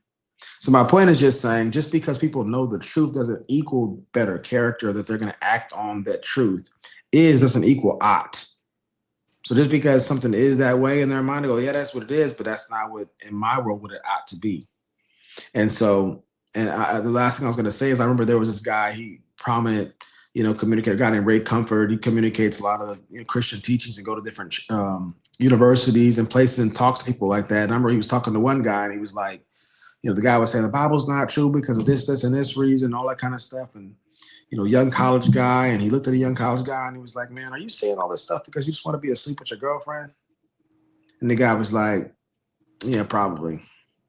Man. And so the guy basically admitted, like, I mean, all this stuff, he may not even believe this stuff that he's saying. He's trying to figure out some kind of way to suppress his conscience. Okay. I know I can't live this lifestyle with this belief. So I got to get rid of one or two things, the lifestyle or the belief. Wow. And sometimes we're weak, we're humans, we're sheep. We rather get rid of the desire than we rather get rid of the belief than the desire to go ahead and do things with the point is just that so just because somebody learns the truth doesn't mean that they're going to just live by it. Some people will hear the truth and would hate it. There's a very famous, one of the most famous atheists of the recent time, the late great Christopher Hitchens, and he says that if the God of the Bible were real, I would hate that being. He said he's a cosmic North Korea dictator. He hates the idea of a God who's in control of everything and knows everything. He doesn't want to live in a world like that. So if that God revealed himself to late great Christopher Hitchens, he wouldn't just stop and drop and start believing in Jesus. He would go, I hate you. And that's part of the reality we got to realize is that just because somebody knows the truth and believes it, doesn't mean they're going to act because of it. You see that happen, like you see that with classic examples of people might, you see this with in our culture, right? Yeah, you see this in our culture with hip hop. Somebody might, want to flex with somebody, and then they realize like that person didn't even do that. And it's like it's too late now. He's an op. You know what I'm saying? It's like, yeah, but you approached that person, disrespected them off a false belief. So that person responded to that false belief. All you got to do is go and say, "Hey, my bad, man. I'm a mistake." But because that person reacted in defense of themselves whenever you approached them based off false information, now you're like, now they op now. It don't matter now because now it's up. You know what I'm saying? So even clearing up the misunderstanding didn't solve the problem. Oh, okay. I'm trying. Yeah, and once they find out what the root of the cause of the beef, they don't care. They're already in it. They actually enjoy the back and forth. Sometimes they enjoy it. And that's a part of it too, is that we have a sinful nature. We love the chaos, we love the evil. It feels good to us. We get benefits off of that. And you see that when you see a lot of the Black psychologists in our community, they emphasize more like, our people just don't know the truth. They don't if they just know the truth, they would do better in these communities and our society. And it's listen to you, that's just not the case. People prefer to do this. This is because there's more than one truth. So somebody might be like, well, if they knew the world was bigger than the little world that they're in, then they wouldn't be killing each other, or they wouldn't be hurting each other, they wouldn't be treating women like that. If they knew they were kings and queens and back in the day, they wouldn't be mistreating the women. But they don't realize mistreating the women to them feels good. It feels good to womanize to them. It feels good to do all those kind of things. So, and that's a truth. The truth is they get endorphins and dopamine, and they get more credibility amongst their peer group because they act in that way. So that's a truth. And there's a truth that, and there used to be kings and queens, whatever people say in Africa back in the day, and that's who their true heritage.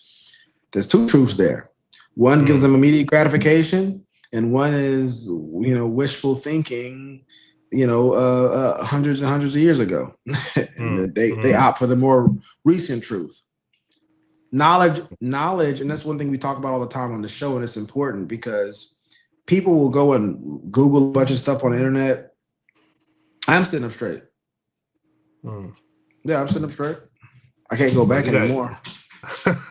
I just got to lose weight. I just got to lose weight. Lean like this. Lean like this? Like this?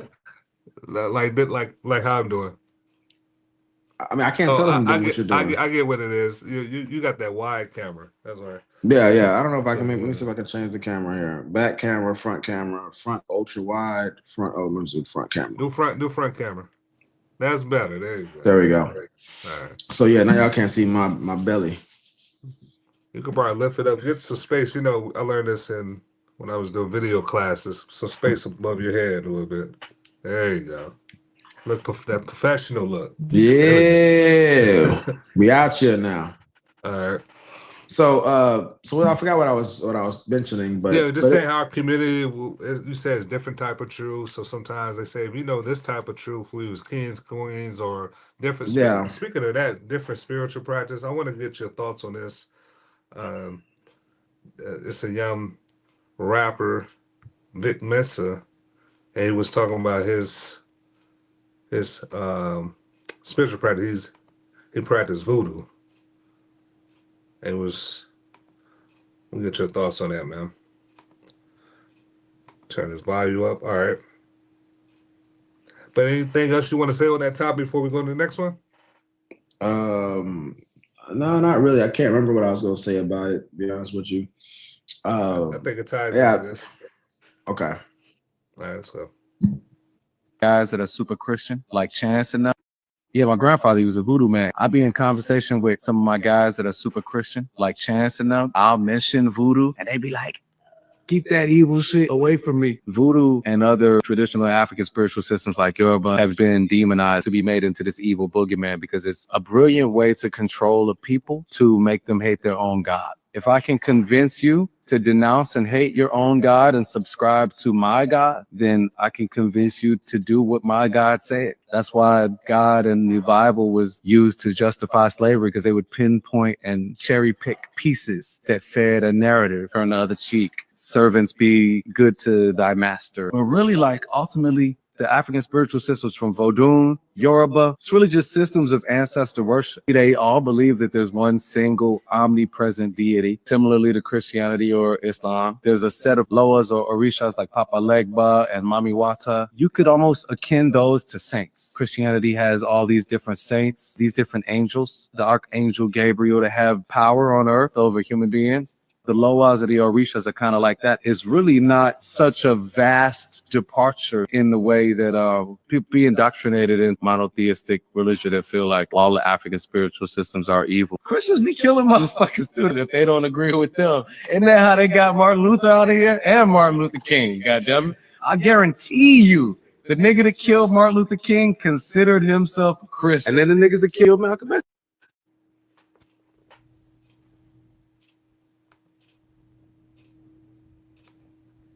Oh, man. I think that's good enough, though. We don't need to finish the whole thing. I think that's good. All right. You can get some of the comments up. That'll be good. But so the thing about this Vic Mensa guy and when he's talking about the voodoo thing, we covered this before, and we'll probably have to we'll keep covering it because it keeps popping back up. When he says, and I wrote it down, your own God. That already, you gotta think how insensitive of a view is that somebody has their own God. So you got the Vikings over here, you got the Native Americans over there, you got the Aztecs over there, you got all these different people groups around the world in India and stuff like that they all just have their own God, or there's just a bunch of all these gods. Is this what a comic book? What is this? So the thing is that even the idea of saying your own God, what is this? It's like we're basically saying that God just picks certain people and everybody else is out of there. That's not the God of the Bible. The God of the Bible and even the God of the Quran, to a lesser extent, God is the God of everybody. The Christian God is not just a God for the Christian people. It's the God for over everybody. Whether you're in India, you're in Japan, whatever the case may be. And you've seen that in the Old Testament. The Hebrews had a certain commandments, but I forgot what they called them, the Gentiles in the Old Testament, they had to go off 5 commandments for the same God. and the God of the Bible. So yeah. The Ninevites, you had all kinds of different people groups and stuff like that. And so the point is that when he says your God, so what does that mean? Your God? That's the God of everybody. That's the God of just the people over there in Africa and that part that believe that type of God, the Ifa God or whatever. And I don't think he's really thinking about it deeply enough. I think he's doing a good job of trying to think deeper. And I'm a really big believer in questioning our assumptions. So when he's questioning Christian people and saying, why do you just demonize voodoo? I don't think most Christians can say why they demonize voodoo. And this, most Christians probably never going to really be able to do that because people aren't studying theology like that. People probably know less now than they did 100 years ago about stuff like that. And so that's just the reality. But that's not an indication that something's wrong with the doctrine. It's just something wrong with the fact that we're just, we don't know, how to think anymore. We just think whatever somebody tells us. But I think there are, but the reason why those religions from different parts of the world have been demonized is because the belief is that they're teachings of demons for a number of reasons, for reasons that we can get into that can be a robust intellectual conversation. A lot of these religions are considered pagan, meaning they worship creation instead of the creator, whether it's they worship ancestors, which is creation. You see what I'm saying? If it's ancestor worship, that's going to be considered, pagan, because that's a created thing. An ancestor is a created being. If it's going to be, if there's, one of the big issues with Ifa is there's no real objective morality. That's one thing that really separates it from Islam. You said no real, I didn't hear the last. Objective morality. Oh. So Ifa, like a lot of Eastern religions, is based off of balance and harmony. But the only person that can tell you the balance and the harmony is like some type of priest or whoever the religious people in that thing. It's not based off of in the Bible. Good and bad is based off the Bible and Christianity. And the Quran is based off of really the Bible and the Quran. Judaism is based off the Torah. And things of that nature. So there's a thing that outlines this is right, this is wrong, this is right, this is wrong. A few gray area. But in Ifa, good and bad is about harmony. It's about, there's got to be some good, there's got to be some bad. So there's not objective wrongness in Ifa. So whenever you're talking about slavery or murder, or, you're talking about there's Christians that have murdered people and stuff like that. Well, in Ifa, is murder really wrong in Ifa, or is murder just a part of the overall balance? In Ifa, you need murder. Murder is a part of it, part of the balance. Every evil, whether it's trafficking, whether it's pedo, whatever that stuff is, in Ifa, it's all part of the balance. Wow. It's like a yin and a yang, right? Where Judeo-Christian doctrines will say, no, that's wrong. It's not a balance. It's wrong. God allows it on this earth for a season. Man brought sin into the world, but it's sin. It's wrong. It's missing the mark. There's a mark and it misses it. That's what sin is. So that's a major distinction. So yes, I will consider Ifa a more relativistic paganist religion. And that's not me speaking about it in a disparaging way. That's accurate. It's relativistic, meaning that it's not absolute. It means that wrong and right is not a real thing in Ifa. It's about harmony and balance. And so that being the case, you can never tell somebody, hey, don't do that. That's wrong. All you can say to them is, hey, that's throwing off your balance. That's throwing off your harmony. So it's about them. It's not about how it affects everybody else and the fact that it misses the mark of God. It's about it's not good for you because it's off, your balance is off because of it. Wow. And you need these priests as gatekeepers on that stuff. Where the way it is in Christianity, priest or not, that certain things are missing the mark of God. So there's major distinctions here in these two different belief systems. And he is right. There is like an omnipotent God in Ifa, and I don't know how that parses out in specific ways. I never studied it deeply, but the things I'm talking about as far as the relativism and the paganism of ancestor worship and stuff like that, they said you could liken it to angels, but you can't really liken it to angels because they believe these, or I forgot what they call them, orishas and stuff like that. have, or like there's a god over this and a god over that. That's historically pagan. Just like in Norse mythology and Greek mythology, Roman mythology, there was a god over fertility. There was a god over this. And now thing with Ifa, and it's kind of unclear a little bit, but I guess the different deities, they have different names, but they're just extensions of the main god. So it's unclear if this is polytheistic or if it's some kind of unique version of it, but it's not very clear.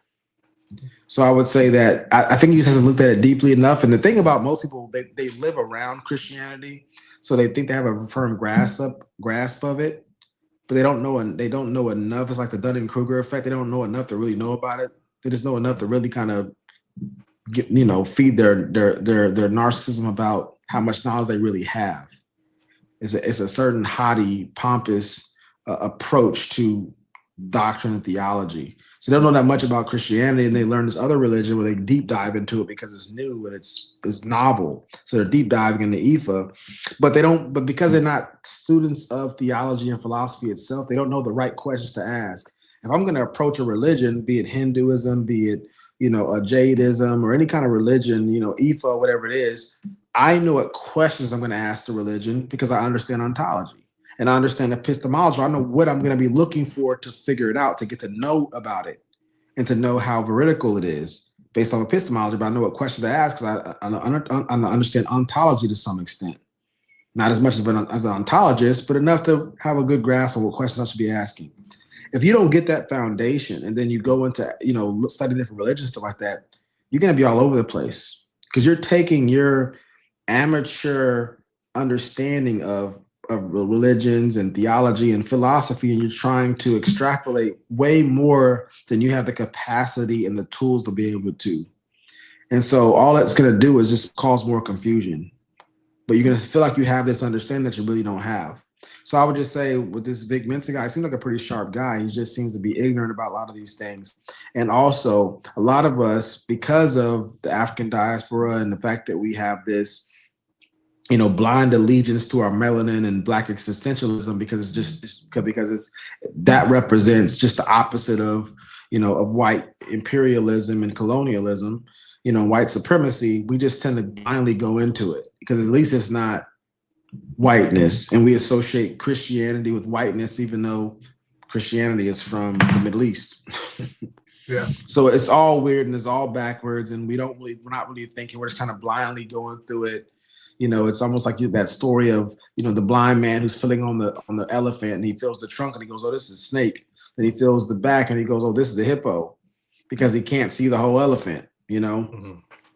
And so it's the same thing goes for, we might feel, one of the horns and thinks it's whatever has a horn, but a wildebeest or whatever. But my point is just saying that I think he means well, but there are definitely major distinctions, world defying and splitting chasms and differences between these two religions. And there are definitely a lot of similarities, but the devil's in the details in this thing. And I don't think he's prepared to have those kind of conversations. Here on the Vulcan Soapbox, y'all, we get into that.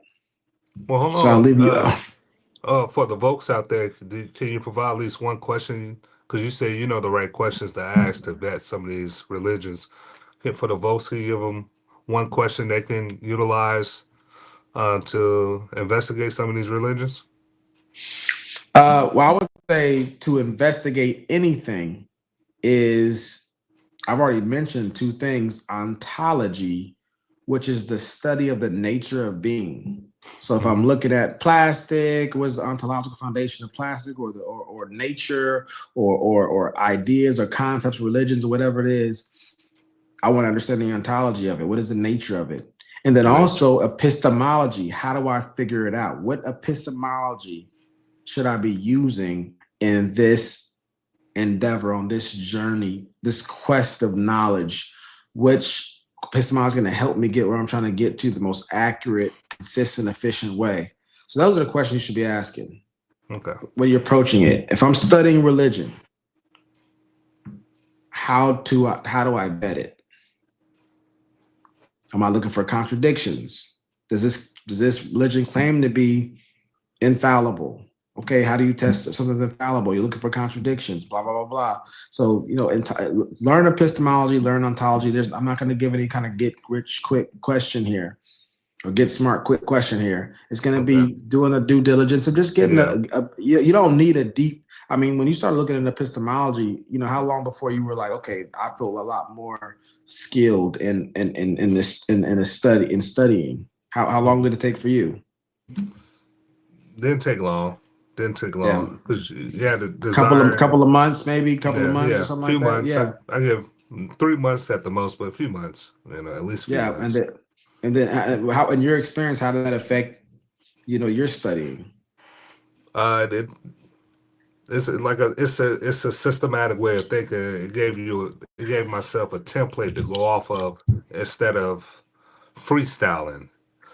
If you searching on this noble quest, you got something you can always go back to get you back on track. So you're like, okay, it's like a checklist, like a scientist when they like, all right, we did A, we did B, we did C. That's what epistemology is. It's a list of things you can always go back to hold yourself accountable. And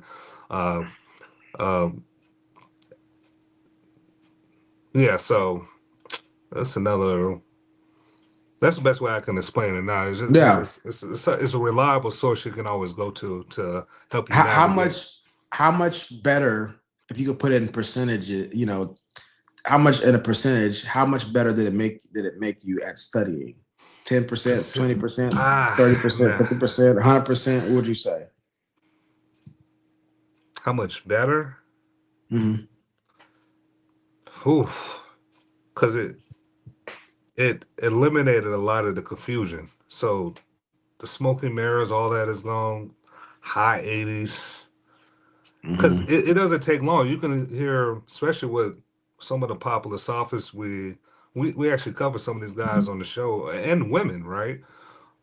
You can hear it in the first 1 or 2 lines that they don't have a lot of evidence that justify what they're saying. So it's fast. It's like, that's why I said high 80s, 90%, because and that sounds about right. You don't have to hear a whole monologue, a whole lecture to figure out if somebody the stuff they're saying, or they promoting the things that they promoting, the not just lectures, but I want to say religion, but the way the new age movement, the way of I can't think of the word. One thing I'll say is that you know, when you understand these concepts better, epistemology and logic, it, as you said 80-90%, it radically evolves your ability to discern truth, because now you have a scalable model to work with. You learn terminology that's useful. A good model. Yeah, and so you have the necessary tools to judge it. That's it. So we can end it right there. You don't know the exact wordage, you know, you have where to look to and where to go to find the tools to help you to come back to it to finish, help you. We got to find that picture that has the cat with those guys in the ocean and stuff like that, and shows the different sciences. Yeah. We got to show that every now and again, because that's a good a picture's worth 1,000 words. Man, changed my life, man. For those that, especially those that aspire to get better at thinking, who like to get more control of their thoughts, and that's why I could say, man, epistemology help you gather your thoughts and definitely control your cognitive abilities, man. 100% better, 100%. Facts. And the same thing for me. That's the same thing it did for me as well. 100% agree with you on that one. So we're done. Yeah. Oh, one more thing. I wanted this is the last. I want you to actually give your thoughts. Unfortunately, some bad news, or some would say, I want you to, share your thoughts. What this man, what he meant to you, and John McGough passed I believe it was last week. If you want to share to the audience how important this guy was, or anything you want to say to him. Do you have anything you want to say before I get into it? Okay, good. I wasn't expecting to say. So you know what? I say this. We were just talking about epistemology, right? And one of the things why epistemology has changed my life, has been useful, and changed my life in a dramatic way. It helped me recognize my cognitive my cognitive biases, right? So I remember when I was young, I used to see John MacArthur on Fox News. And, for those that's listening, us growing up in traditional black homes, we typically are liberals, Democrats. So anybody that was on Fox News was considered the ops. Didn't take time to listen to what this It gentleman was was up saying. there and it was stuck That there, was right? it. He's over there. He's on Fox News. I'm not messing with him, right? So, and this is at the time I was young. I might have been in elementary school, middle school. He was on Fox News when during the George Bush administration, right? And I remember seeing some of his. I was too young to even know what he was saying, but I always looked at him a certain way. I had, like I said, my cognitive bias. You're on Fox News. You're not for black people. So, um, as I got older, and he's one of the guys that really broke down what the gospel is, and he was able to articulate in a certain way that you know really brought a lot of conviction in me. Um, um, I enjoyed him. His personality is very stern, but you listen to Stern. He's very committed to the truth. I definitely appreciated John MacArthur, and I went some years without listening to people like John MacArthur and other guys, and I went back and listened to him when I got older, and the conviction was even stronger. Listen to him versus when I was younger. And one of my favorite sermons from John MacArthur is, ah, well, I'm gonna come back to it, but yeah, that's uh, unfortunately we lost somebody that was very committed to truth, uh, being consistent in following Christ Jesus, and did a lot of good work and helped really give some clarity to a lot of the mysteries in the Bible that was difficult to interpret. I mean, I was having trouble interpreting it in my younger years. So that he would definitely be missed, man. Yeah, I think you bring up some really good points. John MacArthur, has been around for so long, and from 1939 to 2025, that's that's crazy, right? Lived in his 80s. One thing about the guy that I can really say is that I remember I used to listen to him. Me and him had when he passed, compared to where I am now, our theology is very close together. But there was a time when I first became a Christian that I would hear him, and he's known as being a very stern guy, but way he would preach in such a way. One thing I liked about him is his preaching a lot of times was just mainly to be faithful to the text. He didn't use the text to go out of his way to attack other people.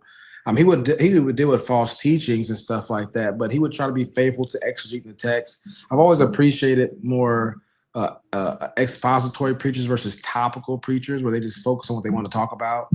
If they want to talk about money, they talk about money. This guy would go through different verses and just go through the Bible and break it down.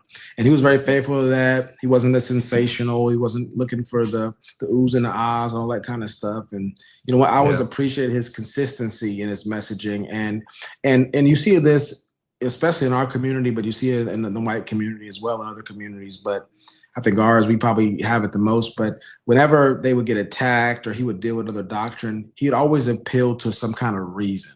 So if he was going to say this is true or that's not true, he's going to appeal to a reason. He wouldn't appeal to his personality. He wouldn't appeal to a vision that he got. He wouldn't appeal to, hey, those are just haters out there. Anytime he was trying to deal with a certain teaching that he thought was right or wrong, he'd always give you his reason why he thought it was right, or his reason why he thought it was wrong. He'd give you his source, so you can go and try to check what he was talking about. You could be a Berean with him. And that doesn't mean I always agree with what he said. Doesn't mean I always disagree with what he said. But one thing I can do is I knew why he believed what he was saying. I knew exactly why he believed it. And you see guys today, I heard this one pastor that was attacking, I won't say attacking, but he was critiquing Creflo Dollar about and when he critiqued Creflo Dollar's response was very dismissive and just said, you can have, basically he said the mindset, you can have haters and you can't address them. You can't address the haters. And my mindset was on that, like, if somebody's having an honest critique of me or a dishonest critique of me, and it's about something I'm saying or doing, then I have an obligation to address it, because I'm not gonna start off with the mindset that I know I'm right and he's wrong. Now, if somebody says something like, you stole money out the cookie jar, you know what I'm saying? Now, something like that, I'll say, no, I didn't do that. But obviously, I can't. If it's not recorded, I'm not going to sit there and keep on rehashing that. But if somebody's saying that this guy believes this because of this, I can clear up why I believe what I believe and why I believe it. I can clear up what my source material is and what my reasoning is to get to that particular conclusion based off certain premises. I can do all that. And he was always faithful to do so. And he was very clear, and he was about as clear and direct as you can get. But at the same time, he was able to provide a lot of detail and a robust elucidation at times that was more full than just this is what it is and why. So I was able to do a little bit of both. And I listened to him before I even had come to more Reformed doctrine, and I listened to him and I enjoyed his messages. And then when I became Reformed, his messages even had a lot more life to it, and my understanding just became so much more full, because I was like, oh wow, that's what he means by this and stuff like that. So his messages in a lot of ways were just how Jay-Z talks about people are still trying to catch up from the first album or whatever it is, I feel like John MacArthur's messages are that way, even all the more. Some of my favorite sermons of all time are he's always been in my top 5, I wanted to say before, most influential preachers. I was gonna say the sermon I was thinking about is abusing the poor. I just remember the first time I heard it, I was like, how in the world? I have never heard nobody broke this scripture down. And for the audience, y'all, please check it out. To the point I was doubting, like, there's no way that this is. Yeah. He took a very commonly quoted scripture and he gave an interpretation that was different than what you're going to read, different what you've ever heard. Man. And he exegetes the text in a way that you go, you know what? That to me sounds like it has more explanatory power and more explanatory scope. Which means go ahead. I'm sorry. No, I'm sorry. Go ahead.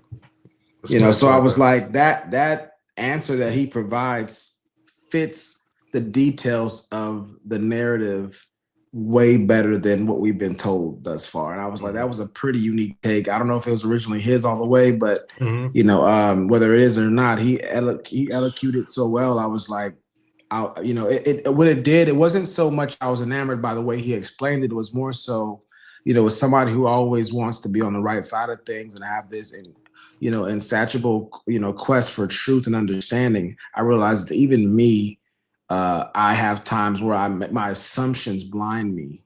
I thought it meant this, and I was thoroughly convinced it meant that, and then he showed me it didn't mean that by reasoning and exegeting the text in a way that was just, perfect, or just very sound and detailed. Even the way my friend brought it up to me, he was like, "Hey, what does this text mean to you?" And I was like, this, that, and the other. He was like, "It don't mean that." I'm like, what? What do you mean? He was like, "No, I don't mean that. You got to check out this sermon." I'm like, man, what do you mean? That's what everybody talks about it means. And I listened to the message and I was like, oh, wow, that's wild. And then he ties it all in. My personality is like I'm an advocate personality. I like to advocate people and stuff like that on people's behalf. And his message is all about people, the poor being abused. You heard that righteous anger. You really felt his concerns of people abusing the poor, man. That was very telling. A lot of the things that Aries Spears and Dr. Umar Johnson and people lament about the Black church and about churches in general, about the mishandling of money and stuff like that. A lot of devout Christians who are faithful to the text and faithful to the word have those same concerns, and he really explains that very well in a way that's easy to understand and yet intellectually robust for people who really want to grapple with it, understand it on a deeper level. So So he was definitely somebody that'll be missed. He's on a better place now for sure. And even his mentality, I think, you want to tell me about his mentality about the whole thing. I think that might have been you, right? That told me that when he thought he was going to pass earlier and he was kind of a little disappointed. Was that you? No, I think that was Munoz. Munoz told me, I think that was Munoz who told me about how John MacArthur impacted his life. and he was just saying like, you know, it really encouraged him because he thinks about death a lot. And he was like, you know, when MacArthur, I guess, had some kind of issue with his health, and he was like, man, I was actually kind of disappointed I'm still here because I was ready to go be with my Lord. You know, so he was talking about like, you know, people are of course praying for his health and stuff like that. And he was like, I'm actually kind of disappointed I'm still here. I thought I was going to go in to see the king, you know? And so there's just that level of faith and dedication to, you know, the Christian teaching and the great hope that lies before us. I was like, it was really eye opening. And I was like, wow, like, you know, the Bible said the thought of Christ returning purifies us. And I just thought it was like a very purifying idea to realize, like, you know, to be absent from the body is present with the Lord, and his devotion and belief in that was like strengthening for me. And obviously Munoz, because he's the one who told me that he said that. So that was big. But that's what I got. Anything else you got? Now that's all, man. Until next time, tune in. Ladies and gentlemen, tune into the Vulcan Soapbox. Make critical thinking great again. That's right. All right.